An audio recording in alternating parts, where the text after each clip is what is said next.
Ok, creo. Ya está empezando a grabar. Sí, ya está empezando a grabar. Hola, mi nombre es Juan Jacopini. Soy estudiante de Derecho de LUCAP y soy jefe de equipo de la Sociedad de Debate de LUCAP. El día de hoy tengo la oportunidad, gracias a Belén, de venir a darles un taller de cómo debatir mociones de recursos naturales. De por sí les digo algo, yo no soy ni ingeniero, ni soy economista, ni, no sé, ingeniero petrolero. Soy un estudiante de Derecho que me considero aficionado con respecto al tema. Ya va, que creo que está lento el internet. Ok, bueno, creo que mejor así sin cámara para que el internet vaya bien. Sencillamente esto, cómo se debaten de recursos naturales desde mi óptica. Aclaraciones muy generales. Este no es un taller sobre análisis de métodos upstream, midstream, ni nada de eso. Esto es un taller sobre caracterizaciones importantes que creo que tienen que hacerse cuando se debaten sobre recursos naturales. Pero bueno, vamos a comenzar con el taller, no le demos tantas largas. Primero, que se va a ver en este taller, se van a ver estos 9 puntos. Una vez pasado esto, vamos a empezar con el primero, y es, ¿qué son los recursos naturales? Hay 3 cosas básicas que yo creo que son importantes. Primero, son elementos que devienen de la naturaleza, o sea, la naturaleza es su origen, o en la naturaleza tienen su origen. Obviamente, si la naturaleza está bien, va a producir más recursos naturales. Pero también esto tiene otra particularidad, y es que ayuda y contribuyen al desarrollo de los seres vivos. O sea, en la medida que esos recursos ayuden a los seres vivos, serán los recursos naturales que nos interesan.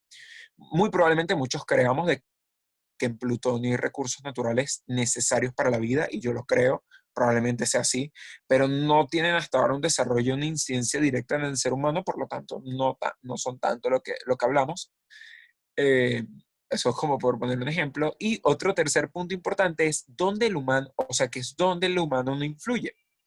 También podemos creer de que la formación de los mares y de los fósiles que crearon el petróleo no son producto de la humanidad, o sea, son productos de procesos geológicos que han existido desde miles y millones de años, por los cuales hoy en día tenemos petróleo, hoy en día tenemos mares.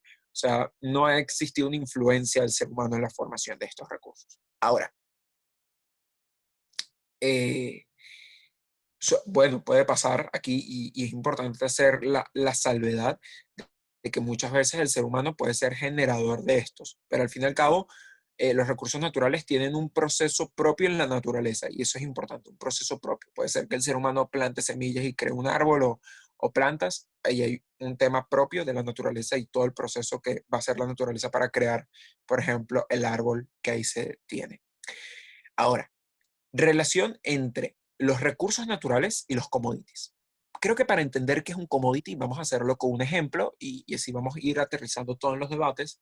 Es esta moción que tenemos abajo, y es, esta casa cree que la Organización Mundial del Comercio, la OMC, nunca debe permitir que las naciones impongan restricciones a las exportaciones de alimentos, metales, petróleo, energía, commodity, todo ello. Primera pregunta que uno se puede hacer en este debate es, vaya, ¿qué es un commodity? Bueno, un commodity es un producto genérico, o sea, ¿y qué implica que sea un producto genérico? Que tiene las mismas propiedades independientemente de donde esté. Probablemente ustedes piensen igual que yo de que el oro 18 quilates es el mismo que, por ejemplo, existe aquí, al que sí existe en España, Colombia, México, Chile, Argentina, Perú, Ecuador. O sea, probablemente sigue siendo, es el mismo. Mm. Pero esos productos tienen una incidencia, una utilidad directa en el comercio. ¿Por qué tienen una utilidad directa en el comercio? Porque los necesita la sociedad. O sea, la sociedad necesita los commodities. Ahora, ¿qué característica hace de que sea un producto genérico y que la sociedad los haga? Bueno, que ellos se regulan a través de como una bolsa, un mercado, por así decirlo, bursátil, no es el término propiamente dicho, pero existe una bolsa, una canasta donde existen los precios de los commodities, y normalmente está el precio del oro, el precio del petróleo, el precio del trigo, el precio de la madera, el precio del diamante, de metales, de plata y todo eso. Aquí, por ejemplo, yo les coloco unos ejemplos y mira, los ejemplos son metales, granos, y los soft, por ejemplo, como trigo, energía, petróleo, por ejemplo, y carnes. Ahora, si nos presentasen este tipo de emoción, ya podríamos entender, ok, ya sé que es un commodity va a ser este producto genérico que está contribuyendo al comercio y este producto genérico los necesita la sociedad para su desarrollo. Entonces sé que la acción que está aquí o que se está propugnando, que la OMC actúe de una forma u otra, va a tener una implicación en el comercio y muy fuerte de los países, porque casi todos los países consumen estos productos. Ahora, obviamente, el precio se produce mucho con relaciones de oferta y demanda, o sea, como casi todo en la economía, para no decir todo, pero aquí yo creo que hay 5 factores importantes que inciden y que al menos nosotros podemos orientar cuando veamos que cómo va a influir el precio de un commodity en un debate. Primero, el clima. El clima impacta mucho, por ejemplo, en los commodities como el soft, o sea, por ejemplo, el trigo. Un ejemplo de ello también además puede ser cuando hubo el fenómeno del Niño. El fenómeno del Niño ocasionó unas fuertes sequías en muchas regiones del mundo y esas sequías obviamente hacían de que el trigo se queme. Eso hacía a su vez que la oferta disminuyese y que la oferta disminuyese hacía de que la demanda crezca. ¿Eso por qué es importante?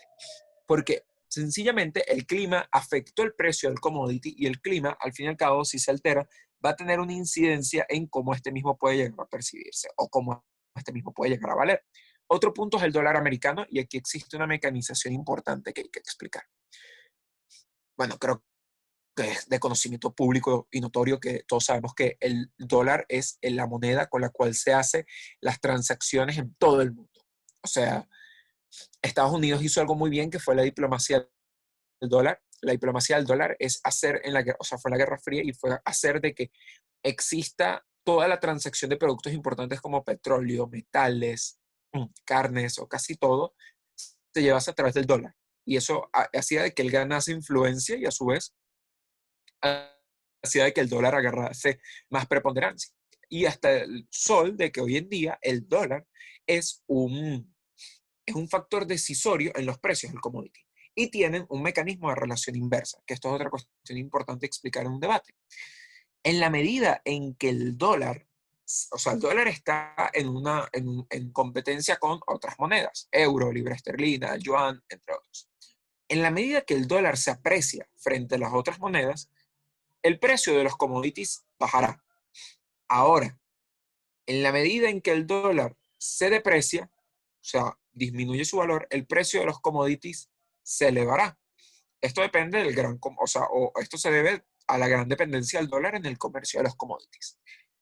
El petróleo. El petróleo es otro punto importante y ustedes dirán, bueno, pero es que el petróleo es un commodity más. ¿Cómo el petróleo va a ser un factor que influye dentro del precio? Bueno, porque creo que todos conocemos que el petróleo es el motor del mundo. Aun cuando existen otros métodos alternos de energía, el petróleo sigue siendo aquel que mueve los sistemas de producción y distribución de todo el mundo. Entonces, creo que ya acabo de dar una pista del mecanismo de por qué el petróleo influye. Y es que el petróleo es el que produce, o sea, es el que alimenta el sistema de producción y distribución. Si el petróleo baja de precio, o sea, es más barato comprar petróleo para mantener una fábrica, por ejemplo, funcionando, que produce, no sé, trigo o procesa granos o metales, muy probablemente, o va a pasar, el precio del metal, del grano, del commodity que se esté produciendo va a bajar. ¿Por qué va a bajar? Bueno, porque va a implicar menos costos el hecho de producirlo, o no producirlo tal vez, de distribuirlo. Si el petróleo sube, o sea, suben sus precios, estos commodities se van a elevar. El transporte también influye mucho, el transporte tiene que ver mucho con la posibilidad de acceso que se llega a tener de él, o sea, a la medida que hay muchas limitaciones de acceso a un producto determinado, se entiende que el producto puede llegar a subir por un tema de que hay mucha demanda, pero hay o sea, se le llega poco a esa demanda, por así decirlo. Entonces, el precio sube porque cuando llega hay que valorar que llegó. Y quinto, las políticas estatales y conflictos. Un ejemplo de todo esto es la guerra comercial entre China y Estados Unidos, la imposición de aranceles constantes entre ambas superpotencias y estas restricciones que se ponen a la exportación de determinados productos que llegan a su país. Esto influye, ¿por qué? Porque si impones un arancel a un producto, haces que el producto sea más caro y generas incentivos a buscarte otros métodos mucho más baratos. Entonces, probablemente va a tener un impacto incidental en el precio del commodity. Entonces, ¿qué podríamos nosotros entender ya con esta moción a raíz de esta lámina? Ok, mira, esta moción me está hablando primero de un commodity, un producto genérico, que obviamente va a tener una utilidad muy directa en el comercio porque todos los países lo necesitan. Son cuestiones que son motores de la economía y son cuestiones que satisfacen las necesidades de las personas como los alimentos. Pero a su vez, aquí hay un punto importante que está evaluando la OMC y es el hecho de las políticas estatales y de conflicto. O sea, va a influir el hecho, o sea, si se imponen restricciones a la exportación de estos commodities, esto va a influir en el precio y esta influencia en el precio va a reducir, por ejemplo, las dinámicas comerciales porque cada vez van a haber más restricciones. Entonces creo que ya con esto al menos podemos como ir frameando o ir encuadrando un poco de qué podría ir este tipo de debates, o al menos esto. Hay una connotación importante, y al menos aquí contribuyendo en algo a esta lámina, y es que mucha gente dice que el agua es un commodity. Yo pienso lo mismo. Hoy en día no se contempla como uno, pero hay debates al respecto de si el agua es un commodity o no. Ahora, tipos de recursos naturales. Ubico 4 tipos de recursos: los renovables, los no renovables, los omnipresentes y los localizados. ¿Cuáles son los renovables? Son aquellos permanentes que no se agotan con su consumo y se regeneran a una tasa mayor a la de su consumo. Es decir, el hecho de que yo consuma el determinado producto, por ejemplo, el hecho de que yo tome agua, no significa que es que el agua se acabó. A diferencia, por ejemplo, si yo consumo un papel o por ejemplo, eh, que les puedo decir yo, o sea, exacto, o sea, utilizo un papel, lo rayo y sencillamente lo ubico, ocupo todo el papel. Muy probablemente ya el papel ya perdió como su sentido de utilidad, o sea, entre comillas, pero los productos renovables no se agotan con su consumo. Mecanizaciones importantes para que ustedes hagan cuando estén en presencia de un recurso renovable o cuando debatan de esto. Primero, la tasa de utilización no puede ser superior a la tasa en la que se genera. O sea, en la medida en que si yo consumo demasiada agua, pero a su vez se generan pocos incentivos para acrecentar el crecimiento, la generación del agua, muy probablemente el agua va a escasear. ¿Por qué? Porque la gente está consumiendo mucha agua y hay pocos mecanismos para hacer que se regenere. Y hay que entender algo: los recursos, aun cuando sean renovables, son finitos. O sea, se van a acabar. Es muy poco que hayan recursos infinitos. Escala humana. La escala humana también influye mucho en el hecho de que en la medida que el ser humano introduce los productos o genera cadenas productivas, consume muchísimos más productos. Entonces obviamente hace que los productos renovables tengan la necesidad de regenerarse. Ejemplos de los productos renovables: agua, radiación solar, viento, biomasa, y también aquellos que se generan de sus fuentes. Por ejemplo, el agua, convirtiéndola en agua dulce, la radiación solar y el viento, por ejemplo, energía eólica, o sea, energía eléctrica a través de los sistemas eólicos, paneles solares, entre otros. Ahora, ¿qué es lo que pasa con la cara de los recursos no renovables? Bueno, con los recursos no renovables, o sea, entendemos de que su formación tiene una mayor dificultad en cuanto al tiempo en que tardan de generarse. De generarse. Mm. O sea, es más difícil producirlos en el tiempo de que ellos mismos se han producido, por así decirlo. O sea, producirlos implica un costo muy grande. Ahora, mecanizaciones importantes para que entendamos qué son estos recursos no renovables. No pueden ser reutilizados, regenerados o producidos a un ritmo suficiente como para mantener una tasa elevada de consumo. Es decir, no podemos nosotros reutilizarlos constantemente, por así decirlo, porque muchas veces pierden su tiempo, su vida o su utilidad en el momento. Creo que un ejemplo de ello, la gasolina. O sea, la gasolina cuando la estamos consumiendo nosotros, sencillamente en los carros, esta se termina con todo el proceso de combustión o lo que llegase a suceder dentro de los motores, que no sé cómo se llama. Sencillamente la gasolina se agota y no, a simple vista no puede ser reutilizada ni regenerada al mismo ritmo de cómo, por ejemplo, se consume. O sea, se consume muchísimo más de lo que se puede llegar a regenerar. Y esta tasa suele ser muy alta para todo el tiempo que está tardado en regenerarse, lo mismo que ya les está diciendo. Ejemplos de ellos, la gasolina, los metales, la energía nuclear, entre otros. Los recursos omnipresentes son aquellos que pueden ser encontrados en prácticamente todo el mundo. O sea, no existe, es que no hay una localización puntual y no existe una restricción en su aprovechamiento. Cuando se habla de que no existe una restricción en su aprovechamiento, es que no depende de la voluntad de un gobierno restringirlos o no. Ahora, ejemplos de ello, el agua y la energía solar. Allá, el aire, disculpen, el aire y la energía solar. O sea, creo que están en cualquier parte del mundo esos dos. Pero ellos tienen unas características que en parte son aquellos que los hacen ser a diferencia de otros. Y es que estos conflictos tienen un aprovechamiento pacífico. O sea, disculpen, hay un error en la lámina. Estos recursos tienen un aprovechamiento pacífico. O sea, no son producto de la violencia, no son producto de, ¿qué le digo yo? Guerras. ¿Por qué no son producto de eso? Porque prácticamente no están limitados, por así decirlo, y pueden haber acceso independientemente de que estés en un país con unas condiciones a que estés en otro. Otra característica es que, bueno, no están limitados. Cuando se refiere a no estar limitados, es que un gobierno no puede imponer una restricción sobre su consumo.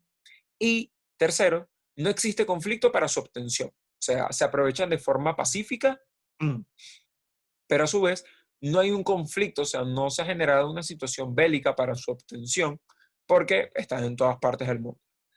Ahora, los recursos localizados son la contracara de los recursos omnipresentes, porque a diferencia de los omnipresentes, los localizados se encuentran en regiones puntuales, o sea, en zonas específicas que tienen condiciones específicas y tienen la característica de que no se tiene acceso a todas las partes.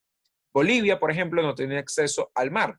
Sí tiene acceso a agua, obviamente, pero no tiene acceso al mar y eso le dificulta muchas cosas.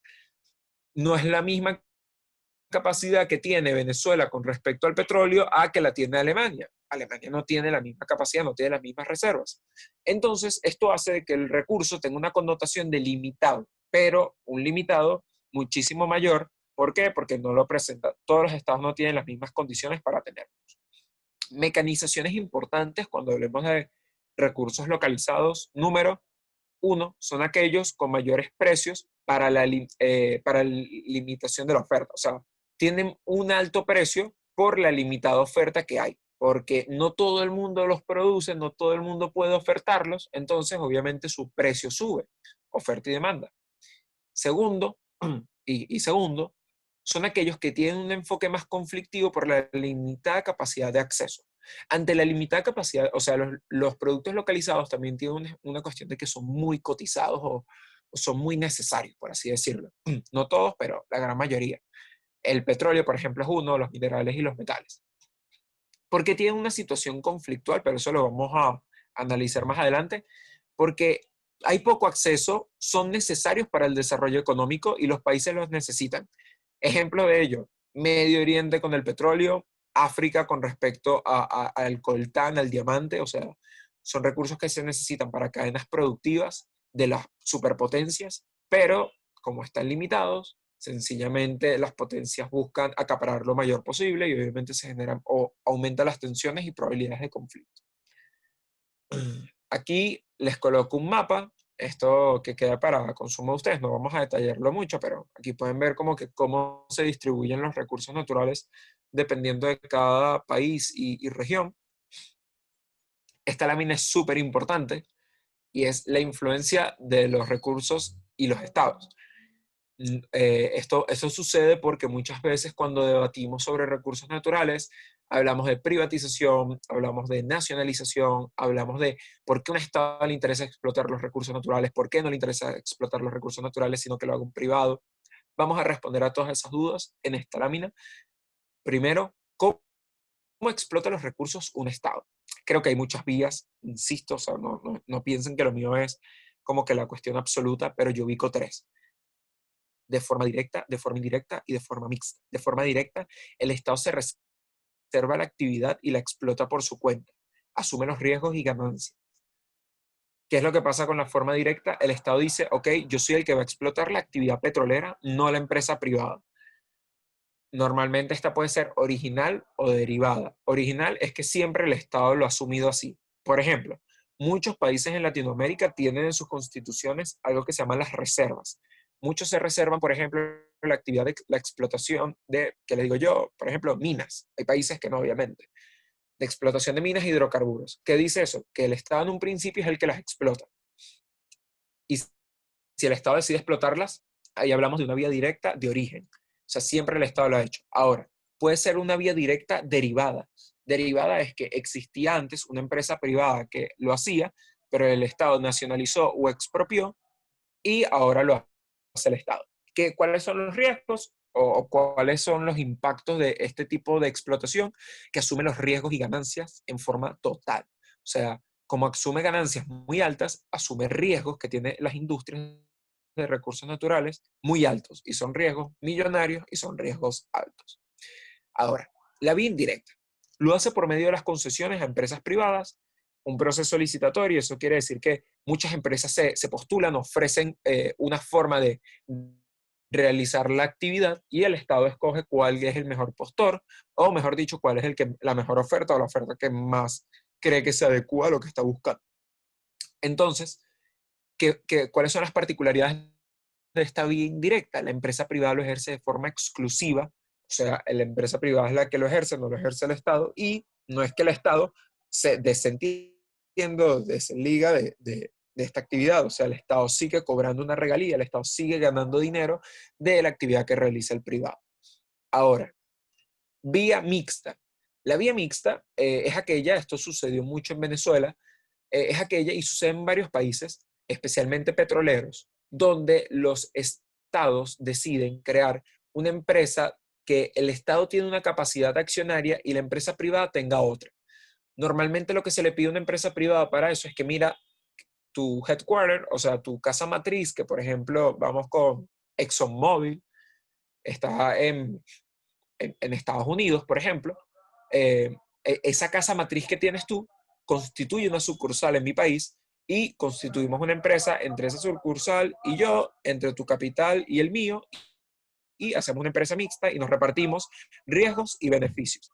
No importa que sea el Estado quien tenga la mayor participación accionaria o la empresa privada la que tenga la mayor participación accionaria, son empresas mixtas porque hay capital de dos partes.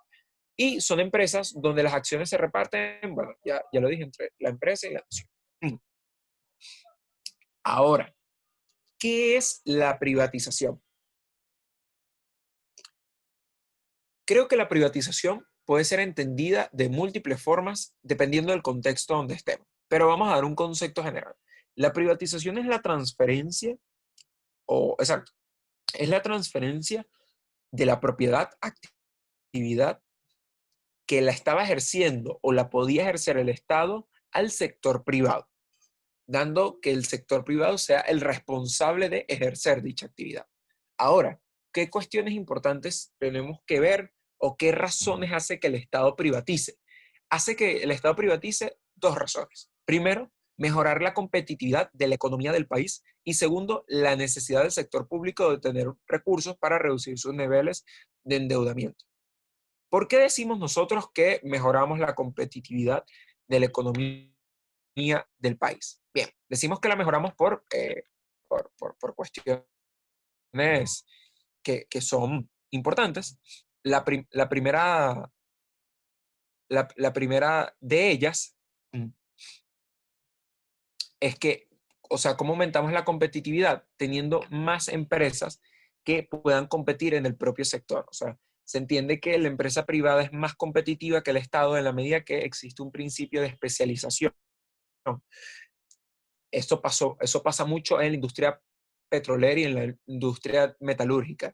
Las empresas privadas tienen años especializándose en áreas de explotación de estos recursos, a diferencia de los estados, tienen capacitación de personal, tienen la maquinaria suficiente, entonces son más competitivas y generan mejores servicios o mejor explotación, extracción o distribución de estos recursos. Entonces, aumentas o mejoras la competitividad de la economía del país en la medida que generas mayor especialización, haces que los actores nacionales se vean especializados de dicha, o sea, se vean beneficiados de dicha especialización y bueno, y ganan todos, por así decirlo, o bajo el esquema privatista. Ahora, la necesidad del sector público de obtener recursos para reducir sus niveles de endeudamiento, bueno, lo hace porque cuando el Estado privatiza, el Estado busca que se reduzca su deuda, porque normalmente hace de que, mira, yo no voy a ejercer la actividad la va a ejercer un privado, que la ejerza un privado hace que yo no tengo que invertir ese capital, por así decirlo, y aun cuando lo invierta constituyendo una empresa mixta, no tengo que irme de lleno a invertirlo. Esto disminuye mi endeudamiento, porque no solamente estoy satisfaciendo intereses en servicios públicos, no solamente estoy respondiendo a otras necesidades de la colectividad, sino que también ahora estoy metiéndome en una determinada actividad que obviamente genera muchos gastos. Entonces normalmente se privatiza para disminuir las cargas del Estado en participación de determinadas actividades. Ahora, 7 objetivos por los cuales privatizar. Sí, privatizar no es tan malo, o sea, privatizar tiene sus objetivos, al igual que nacionalizar tiene sus objetivos, privatizar tiene sus muy buenos objetivos. El primero es desregular la economía. ¿Qué se entiende con desregular la economía? O mejor dicho, ¿cuándo podemos decir que se desregula la economía? O sea, la economía la desregulamos. Primero, ¿por qué se desregula la economía? O sea, se hace con el fin de incrementar la competencia en los sectores. O sea, esto como primer punto, o sea, la finalidad de desregularla. Ahora, ¿por qué se hace? Porque se considera que de esa forma se logra tener mercados más estimulados o una economía más estimulada que permite un mayor crecimiento. O sea, los menores costos provocados por la mayor competencia incrementan la producción y la eficacia de las actividades empresariales. Eh, ¿Por qué? Porque, bueno, esto puede generar fuertes producciones, productividad en el sector, eh, incentivos para que se pueda invertir, se combate un fenómeno importante que es la monopolización que muchas veces suele tener el Estado con respecto a actividades que tiene y esa monopolización disminuye la capacidad de que el mercado o ese sector sea competitivo, entonces muchas veces por eso se busca desregular. Segundo, se busca reducir las distorsiones de la economía con las influencias estatales. Esto pasa por la siguiente comparativa y es que la empresa, o se asume que la empresa privada obviamente piensa en un esquema de maximizar utilidades, a diferencia del Estado, que es que maximizar utilidades con factores políticos.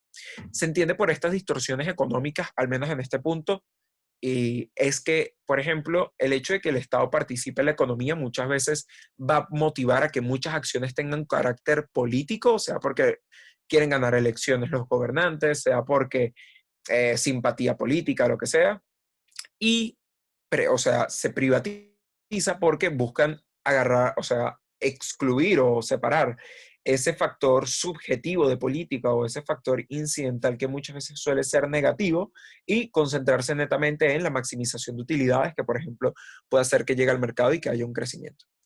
El 3 y el 4, bueno, mira, el 3, reducir la deuda pública, ya lo explicábamos arriba, el Estado no se agarra a estas cargas para seguir invirtiendo, o sea, o no se agarra a estas cargas ya de las que ya tiene, porque ya de por sí tiene muchas, o sea, y obviamente privatizas para reducirlas. En cuarto, reducir el déficit público, o sea, el Estado quiere reducir los gastos y quiere tener más bien ingresos, entonces como cobra regalías, prefiere obtener ese incremento de esos impuestos que le cobra esas empresas que están explotando los productos, prefieren tenerlo, a sencillamente generar gastos, gastos, gastos y gastos.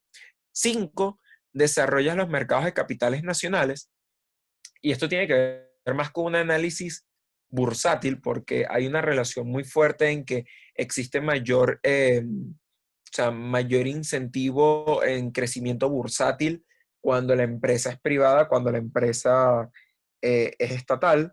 Esto se suele dar por un tema de confianza, esto se suele dar, o sea, confianza en el mercado, eh, porque se entiende que la empresa obviamente tiene un fin más económico que un fin político, o sea, se busca normalmente a veces para desarrollar este mercado bursátil que obviamente alimenta la economía no solo de base, sino que también alimenta la economía y el sistema financiero o el sistema de las empresas. Sexto, extender la participación popular en la empresa. Esto es un punto tal vez un poco paradójico, pero resulta que la privatización termina dando más democratización de una actividad a diferencia de un servicio público. Vamos a ver esta comparativa. Y es que cuando tienes un sistema totalmente privado, los ciudadanos pueden tener acceso, por ejemplo, a acciones, a invertir su dinero, a hacer que la empresa crezca y todo.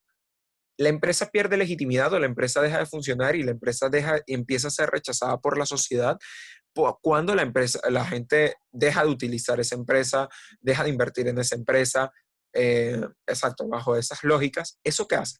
Eso genera una mayor democratización, por así decirlo, de esa actividad, ¿cómo decirlo? Eh, esa actividad de participación popular en la empresa.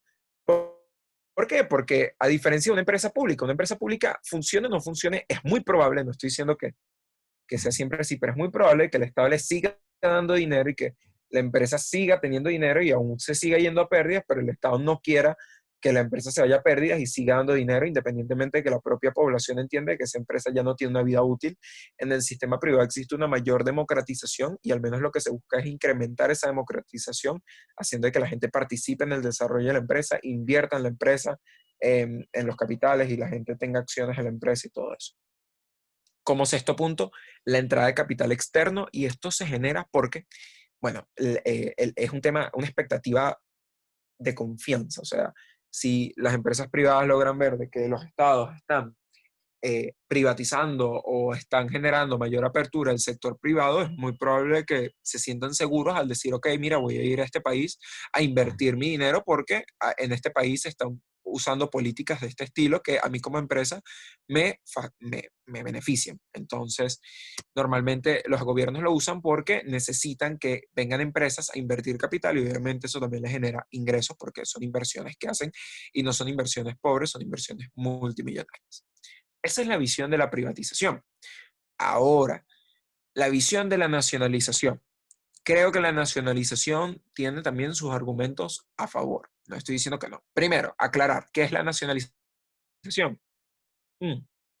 La nacionalización tiene de por sí una connotación derivada. ¿Se acuerdan al respecto de la vía directa que podía ser original o derivada? Bueno, la nacionalización tiene una vía totalmente derivada, o sea, necesitaba la presencia de un privado previo, o sea, de que existiese una empresa previa y que el Estado traspasara esa actividad y esa empresa al sector público indiscriminadamente, es decir, de forma total. Hay que hacer una diferencia sustancial y es que en casi todos los países del mundo la nacionalización es un concepto político más que un concepto jurídico. Lo que se suele utilizar en términos jurídicos es la expropiación. Y ustedes se preguntarán, ¿cuál es la diferencia entre la nacionalización y la expropiación? Las connotaciones que tiene. Mientras la expropiación te busca la reparación del privado, porque la expropiación no es te confisco el bien y me lo quedo para siempre. La nacionalización, o sea, en la expropiación hay un procedimiento, hay algo que llaman un justiprecio, que es que el gobierno le ofrece al particular, mira, yo te voy a dar esto por tu empresa. En la nacionalización, en comparación, no pasa eso. En la nacionalización lo que pasa es, o sea, se agarra totalmente el estado de la empresa y no hay reparación alguna. La diferencia, al final, la connotación que se da con eso es que el Estado obviamente puede ser demandado por muchas causales y hay demasiados incentivos para que el Estado prefiera no ser demandado, pero eso lo vamos a ver en implicaciones. Una vez entendiendo esta diferencia, vamos a hablar de la nacionalización porque es lo que más se suele utilizar en debates o la gente se suele más a referir. Ahora, razones. ¿Por qué se nacionaliza una industria o una actividad determinada? Yo ubico cuatro razones. Eficiencia. ¿Por qué eficiencia? Porque se entiende o la lógica es que el Estado puede satisfacer de mejor forma el servicio o la actividad que se está desempeñando en comparación a la empresa privada. Aquí existe un principio de no daño propio. ¿Qué quiere decir esto? De que un Estado no puede o no hay una razón para que el Estado actúe en la nacionalización si, por ejemplo, ¿qué les digo yo? Si él va a prestar un servicio igual o menor al de la empresa privada. ¿Por qué es importante entender esto? Porque si el Estado presta un servicio igual que el de la empresa privada, el Estado sencillamente lo hubiese dejado en manos de la empresa privada. Tan sencillo como eso. porque al fin y al cabo la empresa va a tener gastos y si el Estado asume la actividad, el Estado va a tener también gastos, no es que el Estado va a estar exento de gastos. Y obviamente si lo asume peor, para eso dejárselo en manos del privado totalmente. Tiene que asumirlo a juro mejor que el privado, para que en efecto exista una eficiencia palpable. Segundo, la utilidad pública. Y esto es algo demasiado abstracto y probablemente dirán, vaya, ¿qué es la utilidad pública? Bueno, yo creo que la utilidad pública es la satisfacción del interés general o los intereses trascendentales del modelo de Estado. Del modelo de Estado. Si un modelo de Estado, por ejemplo, es que suele pasar mucho en países eh, eh, como los del circuito de debate español, que son países mucho de derecho continental, o sea, de constituciones escritas y todo. Y en las constituciones muchas veces están como los modelos de país, muchas veces cuando se nacionaliza es porque se quiere defender eso. Eh, si una empresa privada, por ejemplo, si uno de los fines del Estado es garantizar una seguridad social, eh, entonces el Estado tendría que ubicar un sector puntual y decir, ok, necesito esta actividad o necesito esta empresa para poder garantizar este principio que me planteé como Estado en este modelo de Estado. Tercero, motivos netamente políticos, y bueno, y creo que esto suele suceder mucho en la nacionalización, o sea, creo que esto pasó mucho en Bolivia cuando empezó a nacionalizar industrias, ¿cómo se dice? Industrias mineras, industrias petroleras, como cuando nacionalizó industrias de la Shell y vaya a contar industrias energéticas, tenían motivos más políticos que otra cosa, porque en el corto plazo necesitaban votos, en el corto plazo necesitaban ganar influencia política a nivel internacional, entonces obviamente el hecho de tener industrias y que tú seas el brazo articulador te da mayor capacidad de maniobra porque tú decides el futuro de esas industrias, entonces normalmente suele ser con motivos políticos, apoyo popular, hay mucha narrativa en Latinoamérica de entender de que el Estado tiene que hacerlo para defender a su población, entonces suele usarse por este tipo de cuestiones.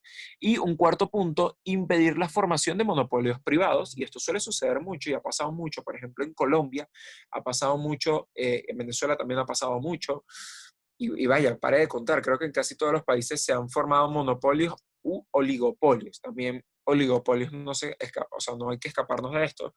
Por ejemplo, en la industria de pañales en Colombia, o en Venezuela o en cualquier país, el hecho de que varias empresas se pongan de acuerdo y establezcan un precio determinado hace de que muchas veces, y sea un precio alto para que ellos ganen y todas las empresas asuman ese precio, eso le perjudica mucho al consumidor. Entonces, normalmente cuando el Estado analiza esta razón, analiza la afectación que existe del consumidor. O sea, el consumidor se está viendo afectado por este producto que se está distribuyendo, se está procesando de alguna forma. ¿Sí o no? Cuestiones así. Ahora, una vez entendiendo esas cuatro razones por las cuales se nacionaliza, ¿qué busca el Estado cuando nacionaliza? O sea, ¿cuáles son sus objetivos? Control del ciclo, o sea, creo que son tres, control del ciclo económico y equilibrio de la balanza de pagos, o sea, controlar las ventas y compras, controlar todo el ciclo de extracción, producción, distribución, o sea, que el Estado sea el que esté en todas sus fases. Segundo, una distribución eficiente y equitativa de los recursos. Esto se hace entendiendo de que las personas, no todo en el sistema privado, hay una connotación tal vez discriminativa en el sentido de que no toma en cuenta sentimientos sociales. O sea, no siempre, pero muchas veces las empresas, como maximizan utilidades, prefieren cobrar lo mismo a todo el mundo y no toman en cuenta las condiciones sociales de un determinado sector y el Estado cree que cuando hay una actividad puntual que el sector necesita satisfacer, el Estado necesita tener actividad ahí para satisfacer a una población que no está siendo satisfecha con el sistema privado. Un ejemplo de esto puede ser cuando la crisis de meningitis en Nigeria, con la industria farmacéutica. O sea, creo que hubiese sido un buen objetivo de Estado, por ejemplo, el hecho de plantearse nacionalizar todo este tema de la industria por muchos sistemas como Bayer, que estaban ahí, o Pfizer, que estaban probando y desprobando miles de sistemas para contrarrestar la meningitis y en realidad estaban afectando muchísimo más a la población. Eso es como un ejemplo por cuando el Estado busca ese objetivo. Y tercero, hay otro objetivo del estímulo del crecimiento económico y la introducción de innovaciones tecnológicas. Esto es bajo la presunción de que el Estado es el que introduce tecnología o introduce modificaciones que obviamente hacen de que, a diferencia del privado, el Estado puede hacer esto que hace que el privado, que la industria vaya a mejor. Ahora, una vez teniendo las razones y una vez teniendo los objetivos claros, van a haber implicaciones. Y creo que esto es algo que hay que ver mucho en los debates. O sea, las implicaciones de nacionalizar no es que nacionalizar es perfecto, nacionalizar más bien causa muchos problemas. Pero al menos yo identifico cuatro grandes problemas. Primero, el Estado asume costos y beneficios muy altos. Ya se los explicaba arriba. El Estado no es que nacionalizó, increíble, esta industria es de nosotros, es del pueblo, es de la población. No, el Estado va a tener gastos en eso. Y le digo, no son gastos baratos, son gastos muy caros. Son gastos de que si existe un derrame petrolero, un ejemplo, el Estado va a tener que correr con un gasto internacional y con un gasto también de reparación, un gasto internacional, un gasto de reparación al, al a la persona o al estado o al lugar donde tenía que llevar ese cargamento, pero también un gasto en el mantenimiento, y, o sea, son gastos muy altos. Y también de refrescamiento, de instalaciones y todo eso, o sea, acondicionamiento, cada vez va a tener que hacer inversiones muy altas y todo. Son implicaciones que asume el Estado. Segundo, posibilidades de demanda por reclamos millonarios, por reclamaciones millonarias. En la medida en que se nacionaliza, las empresas ven afectada su propio interés y obviamente muchas veces recurren a instancias internacionales. ¿Y por qué esto tiene que ser un incentivo que se evalúe en los debates? Porque el Estado en realidad tiene incentivos para no nacionalizar, apenas observa esto. ¿Por qué pasa esto? Porque una empresa en realidad demanda un Estado no en los tribunales nacionales. No es que, por ejemplo, ¿qué le puedo decir? Una empresa non-metallic en Bolivia es nacionalizada, o sea, Bolivia nacionaliza non-metallic. Non-metallic no es que se va a ir a la Corte Suprema de Bolivia a demandar a Bolivia, se va a ir a un tribunal internacional, va a buscar una sentencia, una vez tenga la sentencia, va a ubicar, por ejemplo, un país donde, donde el Estado tenga sus reservas o tenga gran parte de sus reservas, va a ir a un tribunal y va a decir, mira, yo tengo esta sentencia, voy a ejecutarla y al Estado le quitan sus recursos. Entonces, hay un incentivo y no es que le retienen poquito, es que le retienen billones de dólares. O sea, mucho dinero, muchas veces reservas en oro, entonces, existen muchos incentivos para el Estado a veces en no nacionalizar porque estos riesgos pueden existir, al menos de que el Estado obviamente repare. Si el Estado repara, primero, si el Estado repara, le va a generar gastos, más de los gastos que va a tener que recurrir luego, pero al menos se puede evitar este tema de las demandas. Tercero, inseguridad de los inversores en el sector. Y es que es intuitivo pensar esto. Es como cuando viene el PP o el PSOE o un partido en España y en una campaña dice, vamos nosotros a bajar los impuestos. Y apenas llegan al gobierno, suben los impuestos. Obviamente existe una narrativa en la parte empresarial de, ¿me están viendo la cara o qué? O sea, y empiezas a perder confianza. Bueno, lo mismo pasa en el sector de los recursos naturales. En la medida en que yo nacionalizo, yo estoy exportando una narrativa de, mira, no necesariamente es cierto, pero eh, puede haber una inseguridad jurídica para la persona decir, mira, no, prefiero no meter mi inversión ahí, meterla en otro país, porque mira este precedente que tengo, quién sabe si a mí me vaya a venir ese mismo precedente, y esto pasa por algo que es el riesgo del comerciante, pero lo voy a explicar más adelante. Y cuarto, la pérdida del capital privado. Es otra implicación muy grande y es que en la medida que se nacionaliza, las inversiones del privado ya no existen, sino que ahora pasan a ser inversiones estatales y eso obviamente le genera un gasto al Estado. Esto obviamente hace que esa inversión de capital privado que muchas veces era especializada ya no se tenga. Entonces, esa es otra implicación negativa de todo esto. Ahora, importantísimo acá, los actores. Yo ubico cuatro actores: el Estado, la empresa privada, la sociedad y los actores colaterales. El Estado.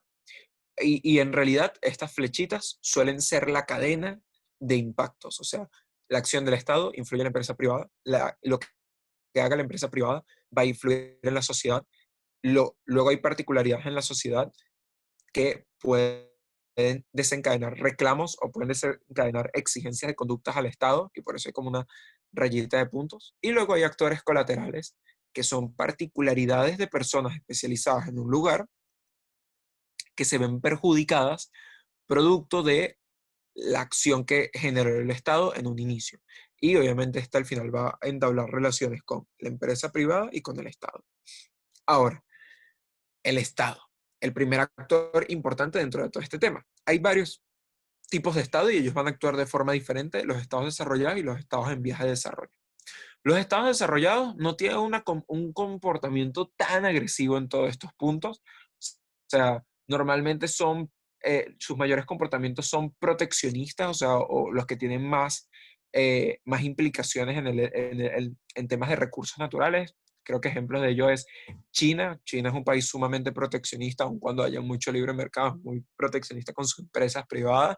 Estados Unidos está siendo ahorita también sumamente proteccionista, o sea, pero o sea, ese es como que el rasgo más dado que suelen tener estos países en vías de desarrollo, a diferencia de los países en vías de desarrollo. O sea, los países desarrollados tienen esas connotaciones, los países en vías de desarrollo comparativamente tienen, o sea, son los que suelen recurrir muchísimo más, como están en vías de lograr el desarrollo económico pleno, son aquellos que buscan tener más dinero, son aquellos que buscan satisfacer de mejor forma los servicios públicos, son aquellos que tienen sociedades más exigentes en reclamo de prestación de servicios.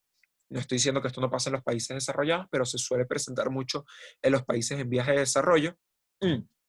Y esto suele hacer de que sean normalmente los países más debatidos dentro de las mociones. Normalmente siempre son mociones de si un Estado en vía de desarrollo debería nacionalizar o no, privatizar o todo eso.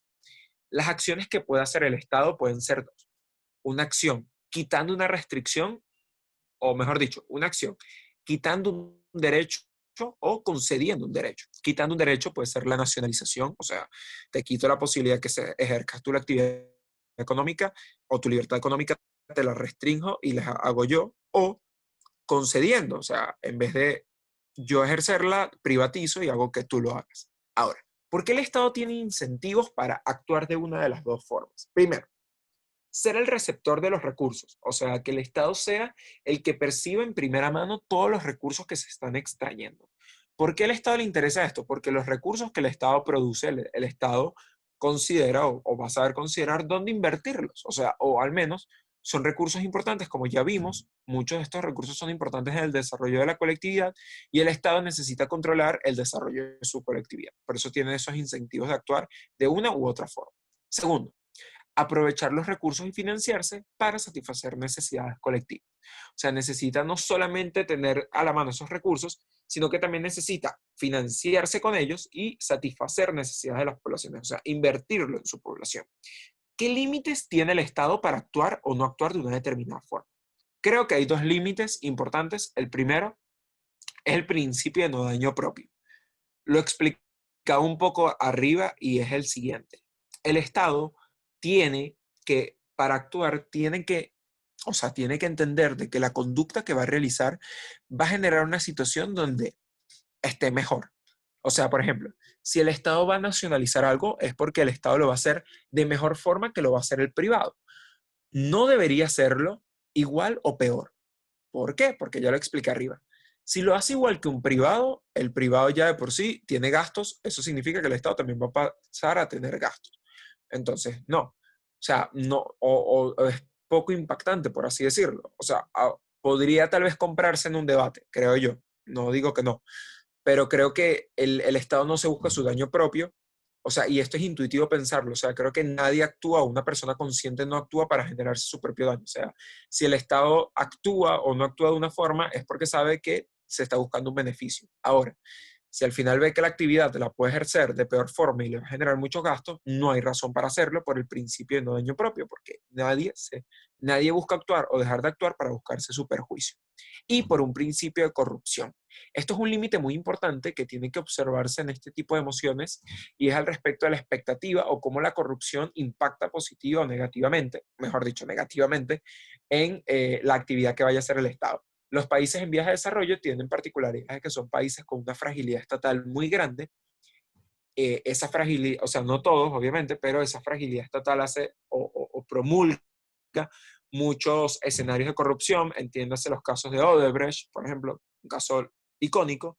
Eso puede hacer de que tal vez una nacionalización contribuya muchísimo más a esa narrativa en contra de invertir en ese Estado y eso tal vez afecte mucho más el hecho de la inversión privada. O sea, son como límites que hay que observar en el comportamiento del Estado, que no se haga daño, el principio de la corrupción. Luego, haga lo que deje de hacer el Estado, esto va a tener un impacto directo en la empresa. ¿Por qué un impacto directo en la empresa? Bueno, primero vamos a observar algo. El Estado cuando privatiza o nacionaliza, le va a dar o quitar algo a la empresa. Así que ya con eso tenemos mitad del camino resuelto. Ahora, ¿qué tipos de empresas hay? Hay tres tipos de empresas en mi forma de ver. Las empresas extranjeras, que son empresas con capitales externos, donde el Estado no tiene mayor relación. Las empresas nacionales, que pueden ser dos. Pueden ser nacionales, controladas por el Estado, la petrolera Arabia Saudita, por ejemplo, Repsol, por ejemplo, ¿qué otra cuestión? Si no me equivoco, Mitsubishi en Japón, o empresas privadas nacionales. Son otro tipo de perspectiva. Ahora, esto tiene, y a su vez existe otro tipo de empresa, como ya les decía, que son las empresas mixtas, que es donde hay capital del Estado y la empresa privada trabajando juntos o de la mano. Ahora, haga lo que deje de hacer el Estado, la empresa va a tener, o sea, la empresa va a ser golpeada de tres formas. O va a ser desplazada, eso quiere decir cuando el Estado nacionaliza, desplaza la actividad privada, o sea, la hace a un lado. Va a ser atraída, por ejemplo, le pido a la empresa privada que desarrolle una determinada actividad, o va a ser organizada. O sea, la empresa también puede actuar y esto, las dos primeras tienen que ver con la actuación del Estado, la tercera tiene que ver más con una actuación propia de la empresa y es que la empresa o las empresas podrían formar oligopolios para desempeñar determinadas acciones que obviamente pudiesen afectar al consumidor como pudiesen no afectarlo, tal vez. Mm. Tercer punto, al respecto de las empresas y por qué ellos actúan de esta forma. Primero, hay que entender algo y es que las empresas buscan la maximización de sus utilidades, todos lo sabemos, eh, y recuperar su inversión. O sea, la empresa de por sí va a actuar de la forma que quiera porque va a querer recuperar su inversión. O sea, la acción o que haga o no el Estado va a ser de que la empresa quiera recuperarla y quiera maximizar sus utilidades. Y aquí hay un límite muy importante por el cual actúa o deja de actuar una empresa. Y esto es lo que les explicaba arriba. Y es el principio del riesgo del comerciante. ¿Qué es el principio del riesgo del comerciante? Es un principio que dice lo siguiente. Cuando hay un comerciante que quiere contratar o quiere hacer un negocio o algo, el comerciante tiene que prever, o sea, primero el comerciante tiene que asumir algo, y es que no siempre todo va a salir bien. Tiene que ya tener de por sí eso claro. Y esto suele suceder mucho en la industria de recursos naturales. Puede ser que haya alguna afectación meteorológica, puede ser que en algún momento el gobierno decida expropiar la empresa, porque, bueno, sabes, los productos, ponte, la minería es algo que le podría generar muchos ingresos al Estado. O sea, son cuestiones que un particular podría prever. Ahora, normalmente, cuando el particular logra ver de que existen muchas limitaciones o muchos riesgos, obviamente no asume el reto, porque si hay muchos riesgos, obviamente es muy probable que salga perdiendo.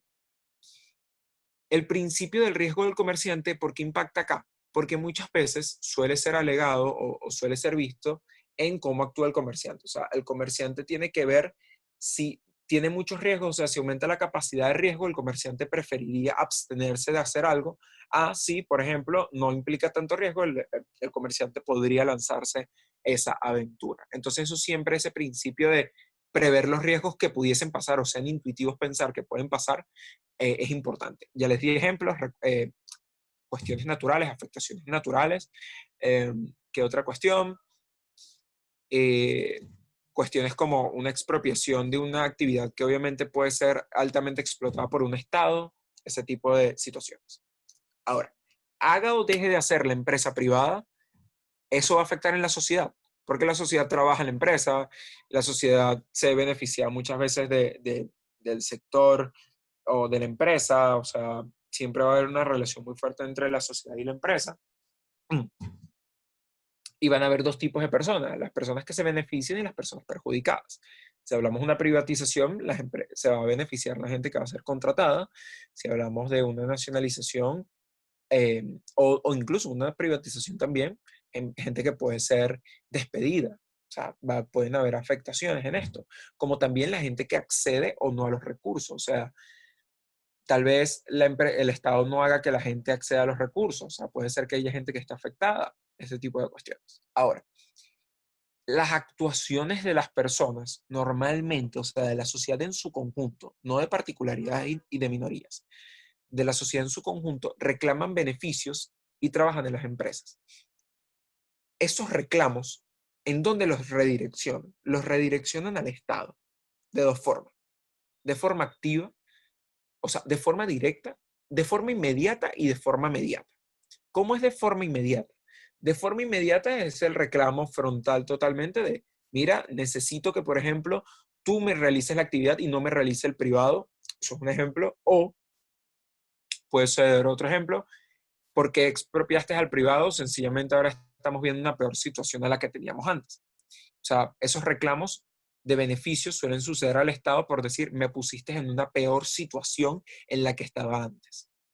Ahora, incentivos para que las personas reclamen estos beneficios. Bueno, búsqueda de una mejora de calidad de vida y tener unos mejores bienes y servicios. O sea, las personas siempre van a buscarse su propio bien. Las personas nunca van a reclamar por algo que les da beneficio, siempre van a reclamar por cosas que les traigan perjuicios.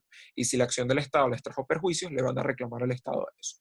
Ahora, hay un límite importante a entender acá y es que normalmente eso puede condicionar y relativizar mucho el factor de la sociedad en estas mociones y es el sentimiento patriota. Y esto suele suceder mucho en América Latina. O sea, yo creo que mucha nacionalización que existía en América Latina, entiéndase desde México, casi que hasta la Patagonia, se ha dado por argumentos como es que le estamos regalando nuestro petróleo o nuestros recursos a la empresa privada a precio de gallina. Estamos sencillamente perdiendo una actividad que es tradicional de nuestro país. O sea, existe un sentimiento muy patriota que muchas veces eso logra condicionar la acción de la sociedad y que no es una acción tanto de reclamo, más bien es un sentimiento de aprobación a una determinada acción que realizó no el Estado. Esto no solamente pasa acá, esto también pasa también en Estados Unidos, o sea, y pasa mucho con Trump, que existe un sentimiento ahorita muy nacionalista al respecto de la protección del mercado interno y las acciones que toma el gobierno muchas veces son aplaudidas, más allá de acciones de libre comercio y todo eso. Entonces, va a haber un límite o va a haber un condicionamiento en la sociedad del sentimiento patriota, que muchas veces se suele dar cuando estamos hablando de actividades que le traerían grandes ingresos a la nación y actividades tradicionales. Ejemplo, para Venezuela una actividad tradicional es el petróleo. Para Colombia, por ejemplo, es el café. Para España, por ejemplo, o sea, no sé, creo que hay muchas, obviamente, pero el vino, no sé. Para, para Chile, los minerales, ese tipo de cuestiones pueden, o sea, si es un producto que tiene características que llaman denominaciones de origen, o sea, que son especializados por la zona en la que están, muy probablemente ese sentimiento patriota condicione la conducta de la sociedad. Ahora, dentro de esto va a haber algo que se llama los actores colaterales. Actores colaterales son actores que de forma directa no están metidos en todas las mociones, pero puedes realizar análisis porque están a la periferia, estos actores. Y suelen ser a veces aquellos donde la moción te los trae a colación y te dice enfócate en estos actores. Voy a poner un ejemplo. Fue la primera ronda del CEMU de Perú. Era, esta casa cree que los pueblos indígenas tienen derecho de sabotear violentamente los proyectos que vayan en contra de su patrimonio público. Por ahí va la moción. ¿Qué te está invitando a evaluar esto? Mira, hay un tema de la sociedad que obviamente estos proyectos económicos van a beneficiar a la sociedad, pero hay un actor colateral que la moción te está trayendo, que son estos pueblos indígenas que particularmente aquí están siendo muy afectados. Y aquí obviamente el actor colateral gana muchísima más relevancia que la propia sociedad, pero al menos porque la moción te lo está pidiendo. ¿Qué tipos de actores colaterales veo yo? Yo veo que están los indígenas, que creo que están los colectivos de trabajadores, entiéndase los sindicatos, y creo que están los desplazados ambientales. ¿Qué son los desplazados ambientales? Son personas que producto de la actividad industrial o producto de la actividad comercial se afecta una zona de forma, o sea, se afecta o existe una afectación ecológica y esas personas se ven obligadas a desplazarse. Ejemplos de esto, deforestaciones para crear yacimientos mineros. Esas deforestaciones hacen de que las poblaciones que existen alrededor o aledaños a la zona se vean afectados y obviamente se tengan que desplazar a otros lugares y se convierten en unos vulnerables más. Entonces, ¿cómo los actores colaterales o cuál es la relación de los actores colaterales? Ellos se relacionan con el Estado reclamándole y también reclamándole a la empresa, pero lo pueden hacer de dos formas, lo pueden hacer confrontacionalmente o progresistamente, o de forma progresiva, o progresista, disculpen. ¿Cómo es confrontacionalmente? Confrontacionalmente es que se van directamente al saboteo, al boicot, a las acciones violentas. ¿Esto por qué pasa? Esto pasa porque muchas veces eh, existe poca expectativa de que se le mejore su situación, porque, bueno, la empresa privada, por ejemplo, tiene mucha influencia en el gobierno y obviamente es difícil de que se les sean reparado esto, entonces necesitan recurrir a la última ratio, a la última razón o al último medio.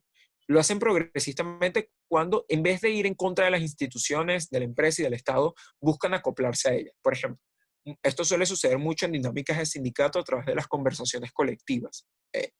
Los sindicatos en una determinada situación donde se pueden ver perjudicados, deciden llevar conversaciones con la empresa o con el Estado para que se le mejoren sus situaciones y así no ir a confrontaciones directas y que luego se vean más perjudicados.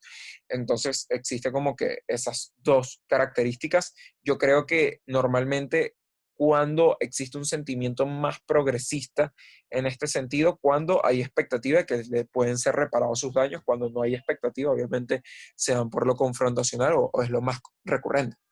¿Y por qué tienen incentivos para hacerlo? Porque tienen que combatir su situación de vulnerabilidad. Especialmente todas las personas en el país están teniendo una carga pública, o sea, todas las personas están teniendo dificultades, pero una vez con la acción o inacción del Estado, este tipo de actores colaterales tienen una carga mayor o un peso mayor a diferencia de otras personas. Ahora, 4, los límites. Y es que ellos actúan en la medida en que existe un atentado contra su cultura y su patrimonio, y su patrimonio económico, o sea, su patrimonio cultural y económico. Por ejemplo, y obvio, esto es fácil pensarlo, o sea, no vale lo mismo decir en un debate que se está nacionalizando la industria petrolera, es que, bueno, la gente del sector minero se va a alzar en armas, obviamente no, pero creo que es intuitivo pensarlo. Entonces, los actores colaterales emanan de la sociedad, pero vamos a darle importancia, primero, si la moción nos los pide, y segundo, cuando estemos realizando el análisis de la moción, ver si hay a la periferia un actor puntual al cual hay que prestarle especial atención. Dentro de esto, yo identifico al menos esos tres: los desplazados ambientales, los colectivos de trabajadores y los indígenas, cuando hablamos de emociones de recursos naturales. Entonces, para resumir, el Estado actúa, la empresa se ve afectada, la afectación de la empresa impacta en la sociedad y la sociedad tiene actores colaterales los cuales, por ejemplo, pueden ejercer acciones en contra de la empresa o en contra del Estado. Ahora, rol de la comunidad internacional. Esto suele suceder en los debates donde se está pidiendo que un organismo custodie, administre o distribuya recursos naturales de especial relevancia. Estos recursos hacen entender de que no son todos los recursos. O sea, es cuando existe una especial relevancia en esos recursos que se pide, o al menos las mociones suelen ser de esto. ¿Qué tipo de recursos son? Son recursos como los que se encuentran en el Ártico, en la Antártida. ¿Por qué? O al menos porque en este tipo de zonas. Bueno, porque son zonas internacionales, son zonas que tienen una regulación especial, que no tienen, no le pertenece a un Estado propiamente dicho. Entonces, obviamente, se necesita que la comunidad internacional entre ahí, porque si lo hace un propio Estado, es muy probablemente que se vaya en un conflicto. O sea, y los recursos del Ártico y la Antártida en realidad tienen cuestiones a observar, o sea, tienen cuestiones importantes. Luego de esto están los recursos marítimos. Estos suelen suceder a aquellos que se encuentran en los fondos marinos de las plataformas internacionales, o de las aguas internacionales, mejor dicho. Y bueno, vaya, aquí hay un debate muy grande, y es que, ¿qué es lo que pasa con estos recursos marinos? Actualmente existe un sistema que es como un fideicomiso internacional, mejor dicho, no un fideicomiso, un fondo internacional de la OMI, que es la Organización Marítima Internacional, que es, mira, lo que dice es lo siguiente: todos los países pueden aprovecharse de estos recursos porque estos son aguas internacionales, el fondo marino, todos los países tendrían que aprovecharse de esto. Entonces, aquellas empresas privadas que deseen explotar actividad o mejor dicho, para incentivar que las empresas privadas puedan explotar actividades ahí, primero las empresas necesitan un permiso del fondo, en este caso de ese fondo marino, y esto suele aplicar también mucho con el tema de la Antártida. Una vez de que se tiene o sea, se necesita ese permiso, una vez que se tiene, puedes realizar la actividad y una vez realices la actividad, lo que te voy a hacer es, o lo que te hace el fondo es, quédate con una parte tuya y la otra parte me la das a mí porque en el fondo se está administrando esto y al final en el fondo se le distribuye por cuotas equitativas a cada una de las naciones eh, que se ven o no se logran ver beneficiados de este tipo de cosas. Entonces los recursos marinos son cuestiones de especial trascendencia que al menos necesitan que, o hay una legitimidad, porque son recursos que no tienen acceso todos los estados, ya sea porque no tienen litoral, o sea, no tienen acceso al mar, o ya sea porque no todos los estados tienen la capacidad de explotarlos, pero como están en una zona internacional, el aprovechamiento debería ser colectivo y no individual de la empresa que lo explota. Ahora, tercero, el petróleo. Y el petróleo lo podemos ver, y creo que todos sabemos, con el caso de la OPEP. O sea, los países, la Organización de Países Exportadores de Petróleo, no es que decide el precio del petróleo, pero tiene una de las regulaciones más fuertes y más impactantes en el mercado petrolero, y obviamente esto hace de que sea un recurso natural que obviamente esté a disposición de los organismos o comunidad internacional. Cuarto, los elementos radiactivos, entiéndase uranio, plutonio, muchas veces torio, cuando están enriquecidos a un punto particular, porque obviamente se pueden utilizar para procesos de fisión y fusión nuclear, y obviamente todo esto está regulado por la Organización Internacional de la Energía Atómica, se le da por un tema de paz y seguridad internacional, o sea, no es sano que todo el mundo tenga uranio, o sea, de que todos los países tengan uranio y tengan la posibilidad de enriquecerlo, porque obviamente aumenta la capacidad que los países puedan tener armas nucleares y todo eso. Entonces son recursos naturales que necesitan una protección internacional. Y bueno, quinto, ya lo explicaba, recursos que se encuentran en zonas internacionales. Ahora, ¿cómo se controlan estos recursos? Mm.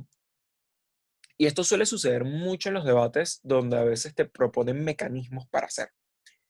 Yo identifico de que hay cuatro formas en que la comunidad internacional controle los recursos. El primero, los fideicomisos internacionales. No es un o sea, voy a suplantar algo aquí rápido, una idea, no es el fideicomiso de administración de un territorio propiamente dicho, que puede existir, insisto, o sea, más bien creo que suele suceder que las Naciones Unidas cree un territorio puntual y sea el encargado de administrar esto. Eh, a ver, un ejemplo de ello puede ser, eh, o sea, no se me ocurre ahorita un ejemplo puntual. Podríamos llegar a decir de que existen administraciones especiales en Svalbard, que es una zona en Noruega, donde los beneficios que se tengan de la explotación minera y petrolera no pueden ser beneficiados solamente en Noruega, tiene que también ser beneficiada la comunidad internacional, porque bueno, se le reconoció la soberanía fue a Noruega, pero al fin y al cabo existió el Tratado de Svalbard, un fideicomiso internacional, entonces lo que es como que una administración especial del sistema internacional de los recursos y fondos que se encuentran ahí para destinarlos para que crezcan, o sea, para que se multipliquen y todo esto, o sea, normalmente termina siendo una institución con una organización propia, una organización, una dirección que dirige todo, que deciden qué invertir y qué no, los recursos, pero al fin y al cabo tiene un deber de distribución equitativo por los países de esos recursos. Svalbard es un ejemplo, pero creo que pueden haber otros más. Incluso hubo una moción de se mude Chile, si no me equivoco, que era la de preoctavos de final al respecto de un fideicomiso en zonas especiales en Groenlandia. Entonces, ese tipo de fideicomisos son esas administraciones especiales que no es que dependen de un órgano, dependen de un sistema internacional que es como un carácter imparcial. Eso lo vamos a explicar más adelante.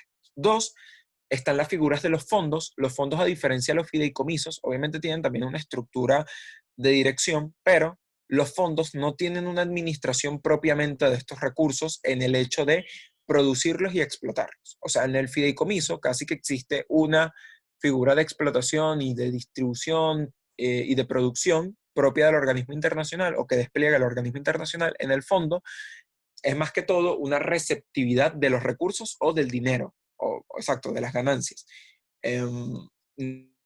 Normalmente los fondos funcionan a través de dos sistemas, cuotas obligatorias y cuotas voluntarias. En un tema de recursos naturales, el ejemplo de fondos es o por excelencia, es el tema de los fondos de los recursos marítimos, o sea, de los fondos marinos. Las empresas que lo hagan tienen que contribuir al fondo de las ganancias que perciban, eh, para que luego el fondo los distribuya equitativamente. Ahora, otro mecanismo que hacen es la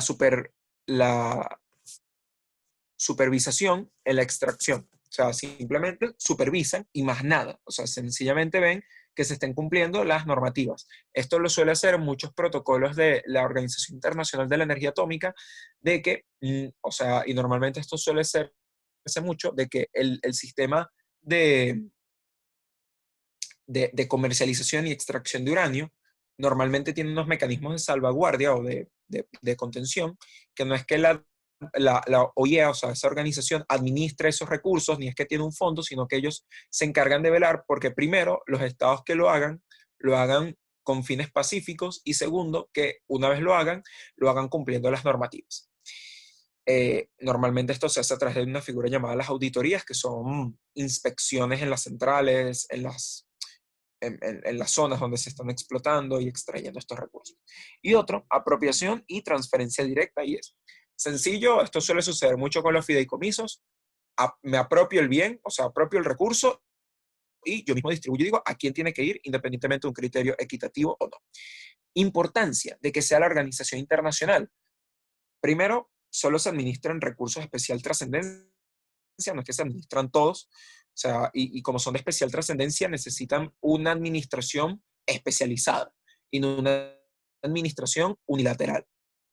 Segundo, es un actor imparcial, o sea, la comunidad internacional se asume como un actor imparcial en este tipo de situaciones. Tercero, generas una distribución equitativa. ¿Por qué? Porque el criterio de esparcimiento normalmente es, vamos a darlo en proporción de PIB, en proporción de la población, o sea, normalmente lo hacen a través de un sistema equitativo que hace que todos se vean beneficiados esa distribución, pero a su vez genera un acceso equitativo, es decir, te permiten participar a ti de forma de que tú tengas las mismas oportunidades que cualquier otra persona a este recurso. O sea, el ejemplo de esto es el tema de la explotación del mar, cómo cualquier empresa puede acceder a esto, simplemente tiene que pedir el permiso, pero puede acceder a esto, a explotar estos recursos y también verse beneficiado de la explotación de los recursos.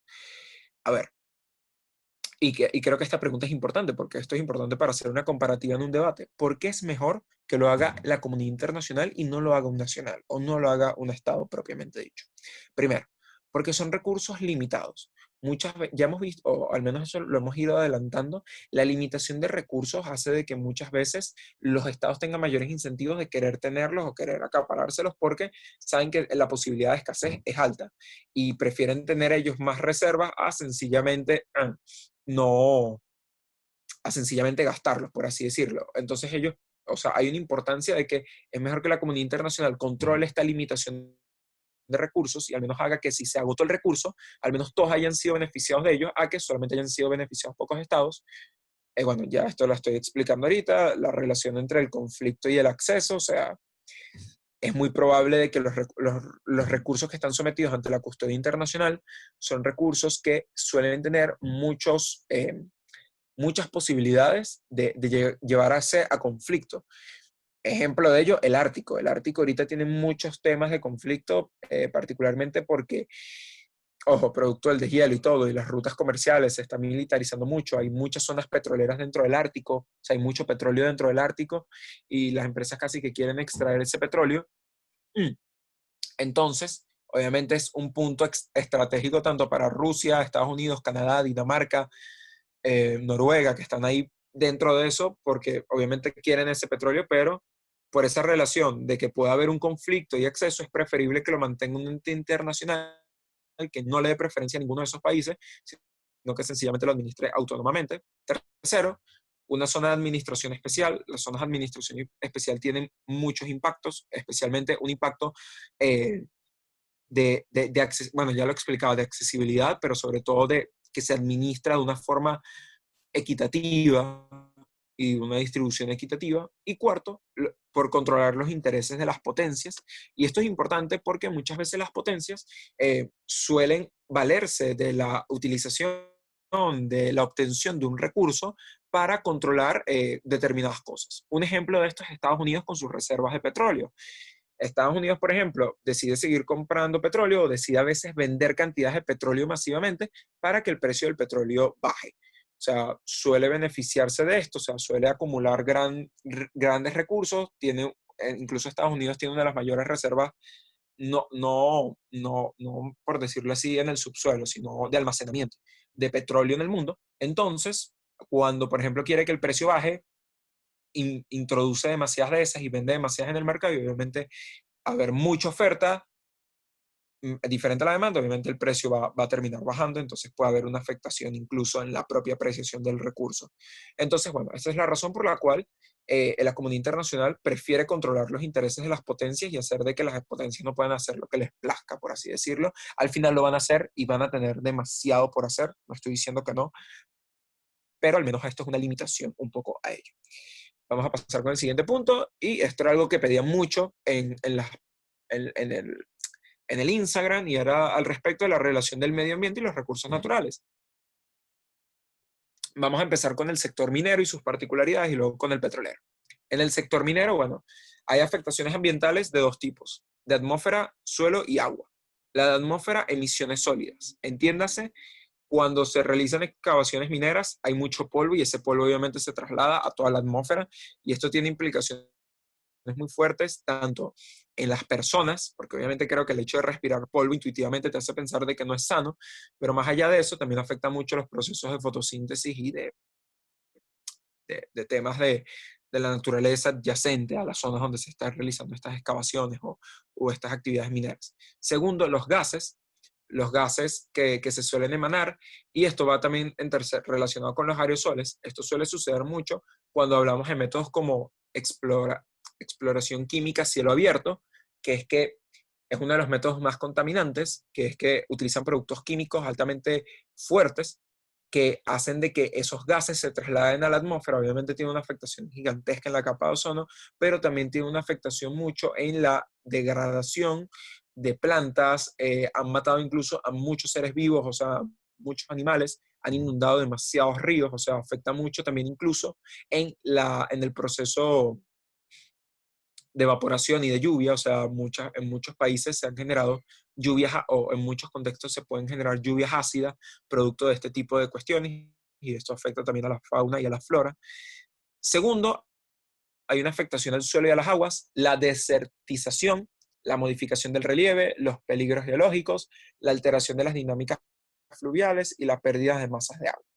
La desertización viene dada porque la implantación de químicos en el suelo hace muchas veces de que ese químico pierda sus propiedades, de que ese suelo pierda sus propiedades y sencillamente no pueda regenerarse y no pueda, por ejemplo, crecer otra vez eh, vegetación ahí. Segundo, la modificación del relieve. Esto es porque para realizar este tipo de actividades mineras muchas veces se tienen que realizar excavaciones que perturban o que modifican lo que pueden ser que les digo yo, zonas determinadas geográficas, y obviamente estas modificaciones de relieve afectan mucho lo que puede ser el desarrollo de la vegetación. Esto pasa mucho en el arco minero, al menos en Venezuela, de que ha habido tanta modificación de relieve, de que muchas veces esa modificación de relieve hace de que se colinde con pueblos indígenas, y obviamente muchos de estos pueblos indígenas han sido desplazados y se han convertido en migrantes o desplazados ambientales. Los peligros geotécnicos es que ante las expansiones y cargas que se colocan para abrir pozos o para eh, explorar más en las actividades, muchas veces se suelen afectar estructuras geológicas más internas. Eso hace de que muchas de esas zonas adyacentes sean imprácticas para la construcción o sean imprácticas para el desarrollo de algún tipo de edificación. Cuatro, alteración de las dinámicas fluviales, y vamos a relacionarlo esto con las pérdidas de agua. Cuando normalmente se realiza esto, se desemboca muchos ríos. El desembocamiento de ríos obviamente se hace por un tema de drenaje. Este drenaje primero contamina mucho el agua. ¿Por qué? Porque vas a mezclar el producto químico que estás utilizando o los productos que estás utilizando, incluso la tierra o todo, vas a mezclarlo con el agua que de por sí estás trayendo. Entonces hay una afectación, una contaminación del agua muy fuerte y esa contaminación afecta a no solamente a los sistemas de distribución de agua potable, porque muchas veces es agua dulce, sino también a los animales. O sea, no solo a las personas, sino también a los animales. Y también hay una pérdida de masa de agua y es que cuando generas todo esto, normalmente los ríos o las fuentes hídricas se suelen agotar muy rápido. Y es que esto es importante. ¿Por qué? Porque la relación del ambiente y los recursos en el carácter minero son hoy en día uno de los factores importantes para hablar de posibles guerras en el futuro con respecto a la falta de recursos hídricos, o sea, la falta de agua potable y muchas veces entender el agua ya como un producto que necesita una mayor regulación. En muchos países se reconoce como derecho y todo eso. Entonces, esto hace cada vez que el agua sea más escasa y obviamente esto tiene unas afectaciones gigantescas. Esto suele afectar mucho en países muy mineros, entiéndase Bolivia, entiéndase Chile, donde, bueno, y Chile tiene la particularidad de que no tiene un acceso directo al mar, entonces obviamente se ve muchísimo más perjudicado. Ahora, métodos de extracción, porque son negativos, bueno, son poco amigables con el medio ambiente, ya se los explicaba, utilizan químicos y métodos como cargas explosivas, químicos para ¿qué les digo yo? Para realizar mejores exploraciones, químicos que afectan mucho el suelo, lo vuelven impráctico para el futuro, o sea, aun cuando se acaben los recursos que están en esa zona, ya para el futuro esa zona se perdió, esa zona ya no va a servir para nada, casi que va a ser una zona de tierra muerta, por así decirlo. Y segundo, un fenómeno importante que hay que mecanizar en los métodos de extracción y es la gran posibilidad de fragmentación. La fragmentación es porque el hecho de que yo realice una actividad en una determinada zona no hace de que sea exclusivamente esa zona la que se vea afectada. O sea, pueden verse afectadas otras regiones o otras zonas, bueno, ya sea por la desembocadura de río, la desembocadura de ríos, ya sea porque se modifica el relieve y se llega a zonas de personas que tenían una determinada, un hábitat ahí o animales que tenían hábitat ahí. Más allá de eso, es porque la contaminación, por ejemplo, que se puede llegar a producir en cielo, o sea, en la atmósfera, puede llegar a afectar al resto de la población. Y por esto es una razón que nacen cuestiones como acuerdos de París, de contaminación al respecto de la contaminación atmosférica, porque saben que pueden afectar no solamente la región donde se está realizando la actividad, sino que esto se puede desplazar por masas de viento y lo que sea a otro tipo de regiones de ese estado. Entonces, hay una gran capacidad de fragmentación porque hay químicos muy fuertes y hay mecanismos muy poco amigables dentro de estas zonas. Ahora, la relación que existe con el petróleo, o sea, el medio ambiente y el petróleo. Y es al respecto de cuándo es contaminante el petróleo. O sea, es cuando se produce una liberación accidental o intencional en el ambiente, que obviamente provoca efectos adversos. Hay que admitir algo y es que no es que siempre pasa, o sea, no es que siempre hay derrames petroleros, no es que siempre hay riesgo de esto, pero el hecho de que exista genera un impacto muy negativo en el ecosistema. O sea, cuando existe es muy grande. ¿Qué es un derrame petrolero? Bueno, aquí se los pongo. Es o sea, se invierte inadecuadamente en el medio ambiente, especialmente en el mar, porque es por excelencia. Creo que un caso emblemático de esto es el caso de Exxon Valdez, que fue un carguero que obviamente tuvo una fuga de petróleo gigantesca y obviamente afectó todo un hábitat de una forma desproporcionada. Y aquí nace una pregunta importante al respecto de evidenciar si es un impacto eh, cualitativo importante dentro de un debate. ¿Es posible reparar una zona por derrame petrolero? Miren, muchas veces levantarlo es muy difícil. Muchas veces levantarlo es muy difícil. No estoy diciendo que no, porque tampoco me declaro un técnico en la materia, pero muchas veces lo que normalmente se suele utilizar o apostar es a bajar los niveles de toxicidad, o que bajen los niveles de toxicidad y que los organismos surjan de nuevo y se adapten a estas condiciones. Muchas veces son daños irreversibles, muchas veces, no siempre, pero muchas veces son daños irreversibles.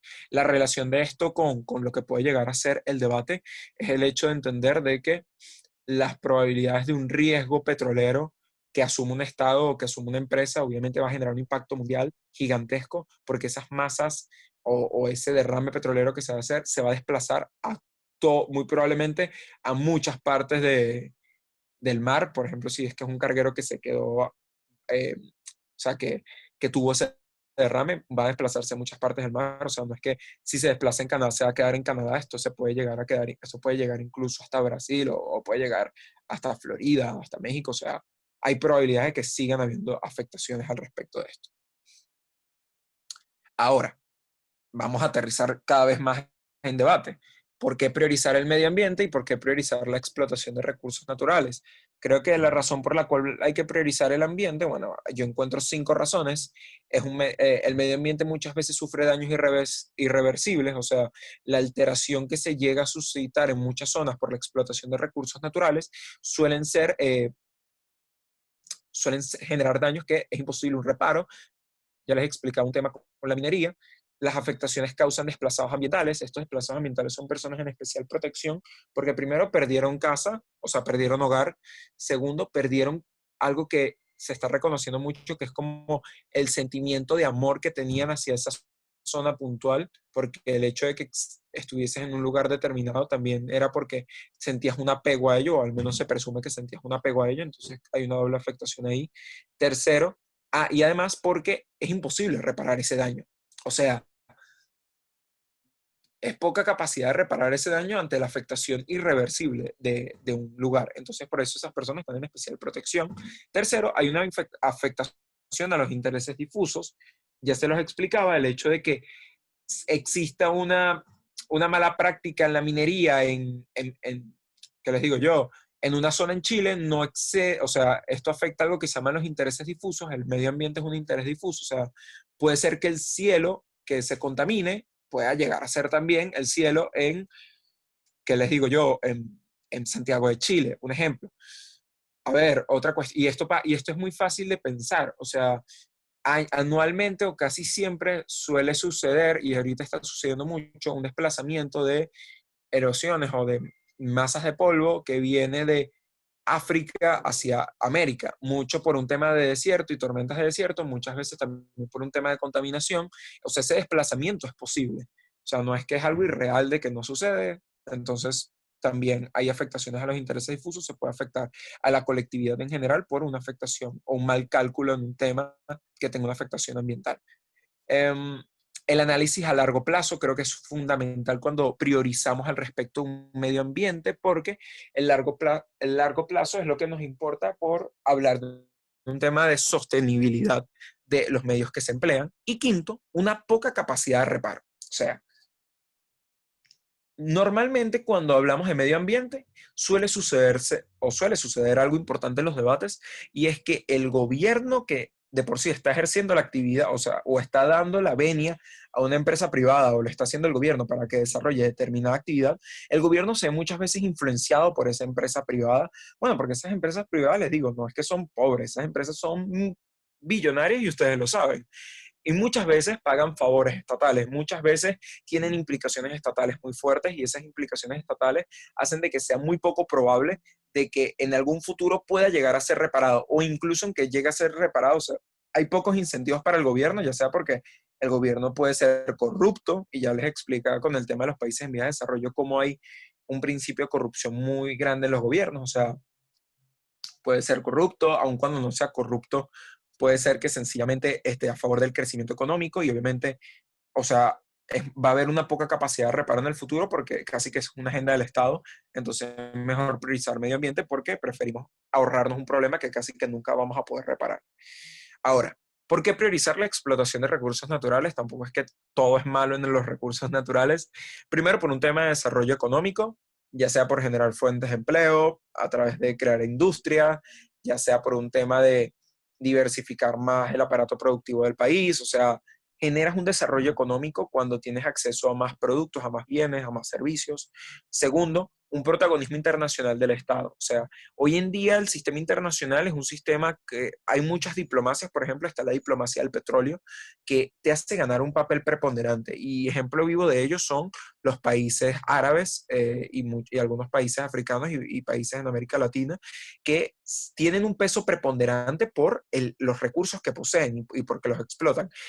Ejemplo de ello, Venezuela tiene un papel importantísimo, aun cuando esté en una de las peores, o sea, la peor situación de su historia republicana, aun cuando esté en en el peor papel, tiene un papel preponderante en la diplomacia internacional, no porque sea un actor superpoderoso ni que es una economía superpoderosa, porque no, sino porque tiene un recurso que lo ha posicionado antes y lo sigue posicionando ahora como una joya de la corona, por así decirlo. O sea, es como que todo el mundo quiere explotar ese petróleo. Otro ejemplo de esto es Chile, por ejemplo, con la industria metalúrgica y la industria minera. ¿Qué otro ejemplo podríamos ver aquí? Qatar, por ejemplo, con el gas líquido. Rusia con con el gas también hacia Europa, o sea, te hace ganar protagonismo internacional el Estado y eso te hace tener mayor capacidad de negociación. Tercero, un deber de protección y garantía de la seguridad económica de la población, o sea, cuando el Estado asume la actividad de explotación de recursos, lo hace con una finalidad de garantizar la seguridad económica de la población y que la población tenga mayor acceso a él. Entonces, busca hacer de que obviamente sean beneficiados de esta actividad. Creo que estas son tres razones por las cuales se debería priorizar la explotación de recursos. Ahora, ya falta poco. Relación con el conflicto. Bueno, vamos a framear un poco de por qué existe una relación entre la explotación de los recursos y los conflictos. Bueno, aquí se los pongo, al menos el 40% de los conflictos registrados en los últimos 60 años han tenido relación con la explotación de recursos naturales, o sea, como diamante, oro, minerales, petróleo, por su escasez, por la tierra fértil y agua. El riesgo de la recaída de este tipo de conflictos por los recursos naturales se duplica con respecto a otros casos. Y es que muchas veces, o sea, hay una implicación muy grande de por qué existe esta relación y bueno, y aquí al menos se los coloco, les digo como que mira, es porque hoy en día existen muchos conflictos producto de esto y esto se da porque los estados cada vez necesitan más recursos para poder alimentarse o para poder realizar las actividades que desean y muchas veces existen grandes influencias de potencias extranjeras, pero eso lo vamos a explicar ahora, porque una vez hecho esto del framing, vamos a ver qué hay que mecanizar para poder entender de que puede haber un conflicto producto de la explotación de un recurso natural o de recursos naturales. Primero, la fragilidad estatal. ¿Qué implica la fragilidad estatal? Implica incapacidades de Estado, diferencia a un Estado fallido. La fragilidad estatal implica, por ejemplo, que el Estado tenga índices de corrupción, que no hay un respeto al Estado de Derecho, que haya unas que otras violaciones a los derechos humanos, o sea, que el Estado no tenga tantas capacidades, por ejemplo, de accountability, o que no tenga capacidades de respuesta legales suficientes, ese tipo de cuestiones. La fragilidad estatal juega un punto importante porque en la medida que tienes un Estado más frágil, es un Estado mucho más propenso a que, en la medida que tienes un estado con un recurso y tienes a su vez, y ese estado a su vez es un estado frágil, es un estado muchísimo más propenso a que, por ejemplo, se desencadene un conflicto, porque va a tener poca capacidad de respuesta. Esta fragilidad estatal mm, impacta negativamente al final en lo que pueden ser las reparaciones a las violaciones que se sufren, también en el hecho de prefiero satisfacer los intereses de algunas personas del gobierno a sencillamente los intereses de la población. Hay una intrínseca relación entre los estados frágiles y la explotación de recursos naturales. Ejemplo de ello es el Congo, eh, o sea, la República Democrática del Congo, disculpen. ¿Qué otra cuestión? Sudán, Libia, Irak en su momento, Yemen, Siria, o sea, hay mucha fragilidad estatal. Venezuela, por ejemplo, es otro ejemplo. Hay mucha fragilidad estatal en estos países y hay una intrínseca relación porque el gobierno no es capaz de dar respuesta a las situaciones adversas que se produzcan. Ahora, segundo, ¿qué otro mecanismo importante? La limitación de los recursos. O sea, y esto ya lo saben, existen recursos limitados, son recursos necesarios, y esos recursos muchas veces necesitan ser adquiridos y necesitan ser acaparados o al menos necesitan ser obtenidos por aquellos estados que los necesitan, y esa limitación de recursos hace de que se focalicen en determinados países. Y una vez se focaliza en determinados países, tienes a todas las garras internacionales o a todas las potencias internacionales metidas en ese país. O sea, porque sencillamente ahí es donde lo van a encontrar. Entonces, esa limitación te produce una focalización de un país y te hace de que al final casi que todos los actores quieran tenerte en la lupa internacional. Ahora, tercero, eso desencadena un tercer mecanismo que son las influencias externas. Y creo que el mejor caso de esto es la guerra del coltán, la guerra del diamante en Sierra Leona. Para los que no saben, mucho de estas cosas, de lo que sucede, es que la influencia externa tiene muchas implicaciones. ¿Por qué? Porque las potencias internacionales, pues, por ejemplo, en esos países que mencioné, República Democrática del Congo y Sierra Leona, eh, en realidad quienes propugnan, si bien está un gobierno o han estado gobiernos que tienen implicaciones negativas en todo esto, en realidad esto lo hace o lo auspicia principalmente potencias mundiales, entiéndase, Rusia, China, Estados Unidos, Francia, Reino Unido. Ellos son quienes lo propician. ¿Qué es lo que sucede con esto? De que ellos prefieren ahí generar conflicto y generar inestabilidad. ¿Por qué? Porque esa inestabilidad les beneficia a ellos. Les beneficia en el sentido de que controlan o generan como controles, por así decirlo, propios de esas zonas determinadas y al fin y al cabo lo que hacen es pagarle a un gobierno que está corrupto, o sea, que sencillamente se va a poder ver beneficiada de esa actividad y a su vez también ellos mismos infunden un terror que también genera como un recelo en la población del hecho de querer reclamar la posesión de esos recursos y al fin y al cabo nosotros podemos ver películas como Diamante de Sangre y podemos ver cómo en realidad esos grupos paramilitares, que en realidad son financiados por empresas y por gobiernos de afuera, en realidad responden son a esos intereses más que un interés patriota o un interés revolucionario. Terminan siendo normalmente un interés netamente privatista, por así decirlo, un interés privado. Las influencias externas influyen mucho para la generación de conflicto porque al fin y al cabo tienes como muchas presiones, tienes muchos actores presionando. Tienes por un lado a China, tienes por otro lado a Estados Unidos presionando, tienes a Rusia, a Reino Unido y todos van a poner en sus medios o todos los medios posibles en ese terreno para poder acceder a esos recursos. Un ejemplo que tal vez no quede tan lejos como África,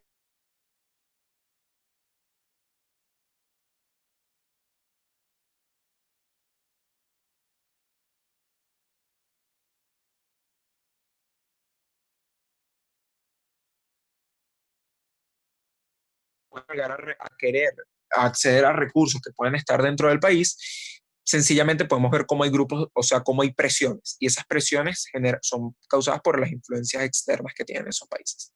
Cuatro, la desigualdad social. Hay una intrínseca relación entre la desigualdad social y la generación de conflictos por la explotación de recursos. En la medida en que hayan países con mayor desigualdad social, el conflicto va a ser más acrecentado.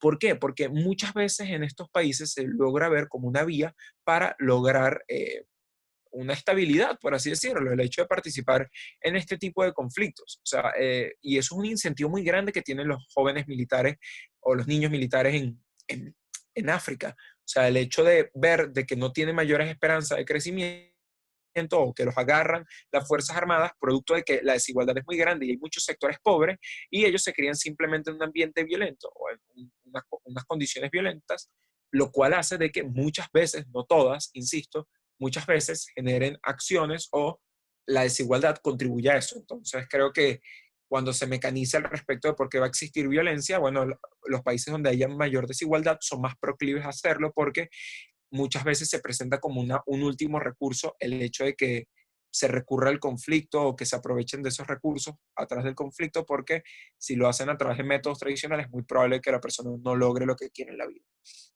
Quinto, violencia como medio de control social, y esto es algo que tienen que ponerle sumamente cuidado, y es la violencia que, por ejemplo, genera el Estado. O sea, una violencia institucionalizada. O sea, el conflicto obviamente muchas veces pueden ser con paramilitares, pero muchas veces suele ser el Estado quien propugna ese conflicto. Y eso suele suceder mucho en países africanos, donde son los estados quienes utilizan la violencia para controlar previamente todo este tema. O sea, para controlar de por sí la libertad de expresión, para controlar todo eso, o sea, la violencia institucionalizada muchas veces genera recelo en propios sectores sociales que se empiezan a alzar en armas ante las arbitrariedades que comete el gobierno y todo eso, y aumenta mayores índices de crecimiento de violencia. Entonces, bueno, eso suele suceder. Y bueno, seis, otra cuestión son los daños irreparables que se pueden llegar a suscitar, o sea, creo que es otro mecanismo importante. Eh, daños irreparables, entiéndase, las guerras que obviamente ocasionan daños. O sea, bueno, cuando hablo de daños irreparables me refiero a más daños que en el largo plazo van a ser difíciles de subsanar. Recursos disputados o los recursos más disputados: petróleo, coltán, diamante, oro, uranio, plutonio, agua y gas. Aquí los tienen. O sea, no los voy a explicar cada uno, ustedes saben qué son. Tipos de conflicto. Creo que podemos presentar dos conflictos y va a haber un análisis distinto para cada uno. Un conflicto armado, que es aquel ocasionado con el objetivo de acceder al recurso directamente, o sea, directamente, o sea, ese es el objetivo principal, accedo yo al recurso, no otra persona. Y diplomático, presiones estatales y coacción en las restricciones de un recurso natural. A ver, el conflicto armado por excelencia suele ser Irak, o sea, la invasión de Estados Unidos con Bush hijo a Irak en 2003, si no me equivoco. Ahora, un conflicto diplomático puede ser las restricciones que pone Rusia a llevar gas a la Unión Europea. Eso puede llegar a ser otra cuestión. Embargos petroleros que realizan los países árabes, cuestiones así. Ok, vamos a dar una particularidad con respecto al mercado petrolero. Y es por qué es importante el mercado petrolero. Mira, bueno, ustedes saben que el petróleo es la fuente principal de energía, es el responsable o responde al 2,4% del PIB mundial. Sin petróleo, sencillamente un día nos vamos a, o sea, si dejamos de tener petróleo hoy, prácticamente el mundo completo se paralizaría. Y sus reservas se encuentran en regiones inestables. Por eso el mercado es tan importante, o por eso el petróleo es tan importante, porque está en regiones inestables. ¿Qué implica eso? Implica de que como hay inestabilidad en esas regiones, yo tengo que acceder a ese producto de alguna forma. Entonces, le agarran tanto valor porque dicen, bueno, mira, si el producto está en una zona inestable, es muy probablemente que tenga que utilizar muchos medios para poder extraerlo, es muy probable de que el hecho de extraerlo va a implicar riesgo o va a implicar, ¿qué te digo yo?, connotaciones determinadas que hacen de que el precio suba y todo eso. Entonces, el petróleo suele ser un factor preponderante en la geopolítica internacional. Una cuestión importante para que sepan, es un mercado que se controla mucho por la oferta y la demanda. No es que existe un precio internacional del petróleo. Ahora, rol de la OPEP dentro de los debates, dentro de todos lados. Reúne el 80% de las reservas petroleras internacionales. Hoy en día, en realidad, deberíamos hablar de una OPEP más, como llaman, OPEP Plus, que es aquella donde se incorpora Rusia, se incorporan otros actores relevantes del mercado petrolero, que no son propiamente miembros de la OPEP, pero tienen mucha preponderancia en este tipo de mercados. Esto ha ocasionado que se generen dos bloques dentro de la OPEP. Un bloque protagonizado por Arabia Saudita y un bloque protagonizado por Rusia. En el bloque protagonizado por Arabia Saudita existe algo que es, o sea, existe una figura más de vamos a buscar estabilizar el mercado en la medida de lo posible. El bloque de Rusia normalmente está integrado para vamos a perjudicar más a Estados Unidos con respecto a los precios del petróleo. En realidad, esas han sido sus políticas. La última controversia que hubo fue eso, Arabia Saudita pidiendo una reducción de la producción petrolera, Rusia diciéndole que no, porque sabía que esto podía afectar a Estados Unidos, y sencillamente aquí se armó un frente en la OPEP y se dejaron más marcados los bandos que existen internamente. Segundo, otro rol importante y es que aun cuando tienen el 80% de las reservas, solo controla pero es mucho, el 34,9% de las exportaciones internacionales. Eso es demasiado comercio internacional. O sea, es la organización que más lo controla en el mundo. Tres, no impone precios al petróleo. O sea, creo que este es un estigma muy grande y es creer que la OPEP pone un precio al petróleo. No, la OPEP puede ser catalogada como un cártel, eso sí, muchos lo catalogan como un cártel que decide y pone el petróleo a su conveniencia, eso sí podríamos hacerlo, pero no es que impone un precio al petróleo como ella desee, ella simplemente regula la producción y venta de este petróleo. Ahora, países influyentes, está Arabia Saudita, que es el mayor productor de petróleo y exportador de petróleo de la OPEP, o sea, de la OPEP.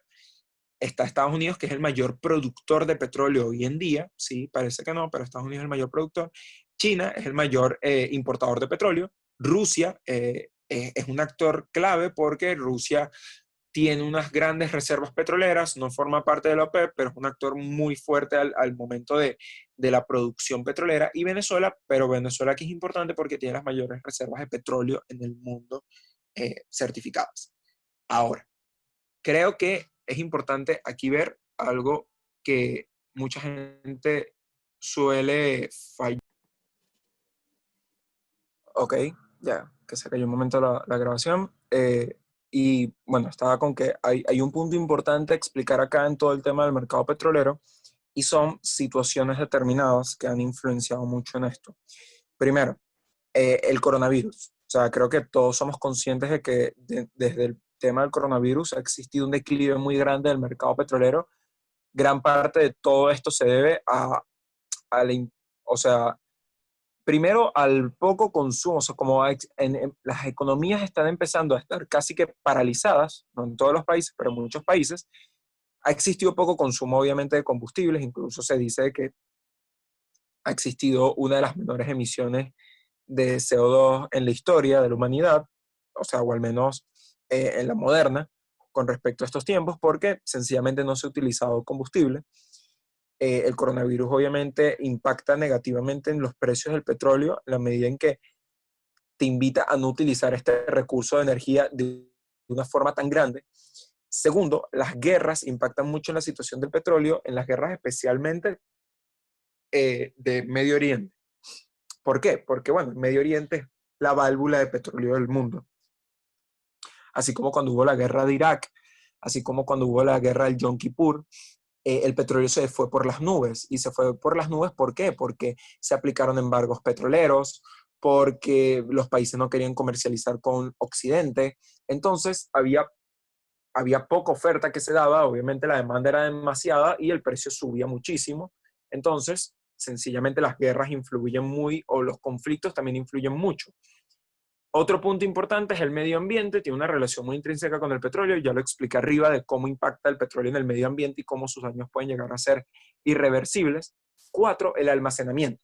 Y esto es importante verlo, y esto es lo que está pasando hoy en día con el coronavirus. O sea, hoy en día está existiendo un gran almacenamiento de petróleo en todo el mundo, y este almacenamiento lo que está haciendo es que obviamente el petróleo se termine regalando. ¿Por qué? Porque eso es un tema importante que está trascendiendo ahorita en materia petrolera, y es que no todos los países tienen la capacidad de almacenar suficientes barriles y muchos países están produciendo demasiado, y esa sobreproducción se genera porque las empresas, a juro, tienen que producir, porque si no producen, las máquinas se pueden dañar, entonces eso le va a traer muchísimos más costos. Y segundo, no tienen métodos para almacenar todo el petróleo, entonces casi que están regalando el petróleo y lo están vendiendo. Bueno, creo que muchos vimos como había petróleo que prácticamente se estaba regalando, o unos que estaban que decía 0,65 dólares, o sea, se estaba prácticamente regalando el producto, pero era porque necesita encontrar métodos para almacenar. Ahora, otro punto importante, y esto es algo que impacta y es un mecanismo importante en cómo funciona el mercado petrolero, y es la diplomacia del dólar, que también la explicaba un poco arriba. Y es que la estrategia de Estados Unidos dentro del tema petrolero obviamente ha sido que las transacciones petroleras se fijen en dólares. Todos los barriles petroleros prácticamente hoy en día se cotizan o se observan en las canastas en dólares o las bolsas en dólares. ¿Qué implica eso? Eso implica de que hay una estrecha relación muy grande entre el dólar y lo que llega a ser el petróleo, que era lo que ya explicábamos arriba. Entonces la depreciación o apreciación va a variar también el precio del petróleo, y obviamente Estados Unidos estando mal, muy probablemente el mercado petrolero pueda llegar a verse afectado dentro de esto. Entonces recordemos, para terminar el tema del mercado petrolero, no existe un precio al petróleo fijo como creemos. Es importante por esas razones. La OPEP tiene un rol, hay países que influyen y tienen acciones, y hay situaciones que afectan también el precio del mismo. Ahora, creo que ya con esto vamos al último punto, y son los acuerdos de Artemisa, y esto es ya como una contribución de mi parte hacia el circuito. Para los que no saben, son lineamientos que se están proponiendo, o que propuso la NASA para el desarrollo de la investigación y exploración lunar, que deberían seguir todas las agencias espaciales. Estos son acuerdos producto de que, bueno, hay una meta para 2024 de poner el primer hombre y la primera mujer en la Luna, y estos acuerdos en realidad lo que están buscando es como una unificación de criterios, y que todas las agencias espaciales de los países trabajen juntos y coordinadas para lograr objetivos comunes. ¿Qué cuestiones importantes son a entender de estos acuerdos de Artemisa? Primero, principios por los cuales se basan. La transparencia en las publicaciones y en los desarrollos. O sea, los acuerdos de Artemisa buscan que todas las agencias en sus investigaciones sean totalmente transparentes y que no haya restricción de algunos productos o, disculpen, de algunos avances o de algunas nuevas implementaciones tecnológicas y que esos desarrollos al fin y al cabo sean muy diversificados. Segundo, la interoperatividad y uniformidad de criterios empleados.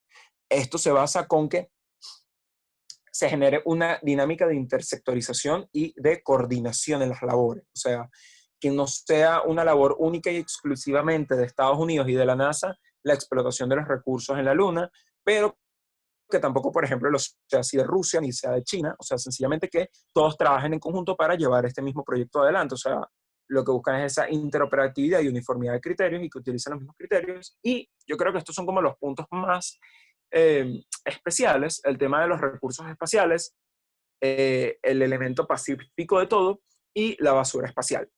Los recursos espaciales son los recursos que se están obteniendo o que se pueden llegar a obtener dentro de la Luna, que sencillamente sean establecidos a través de un fondo, el cual puedan tener acceso todos los países. También hay un tema de un espacio pacífico, o sea, que no se lleve a confrontaciones o no se utilicen instalaciones lunares bajo este principio para poder atentar o generar acciones a futuro contra otro tipo de naciones. Y tercero, la basura espacial, esto por un tema de querer combatir factores contaminantes que pueden estar aledaños en la atmósfera o ya creo que es la estratosfera, no sabría decirle ese término, dentro de la Tierra, o sea, que están alrededor de la Tierra.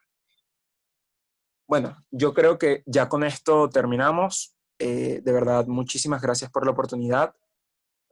Ustedes saben, mi nombre es Juan Jacopini, ahí están mis números de contacto, cualquier duda, cualquier consejo, cualquier recomendación que tengan. Si hay algo que no quedó muy claro, estoy a la orden. Nuevamente gracias a Lunet y gracias a Belén por la oportunidad y eso. Feliz día, espero que les haya gustado y bueno, hasta luego.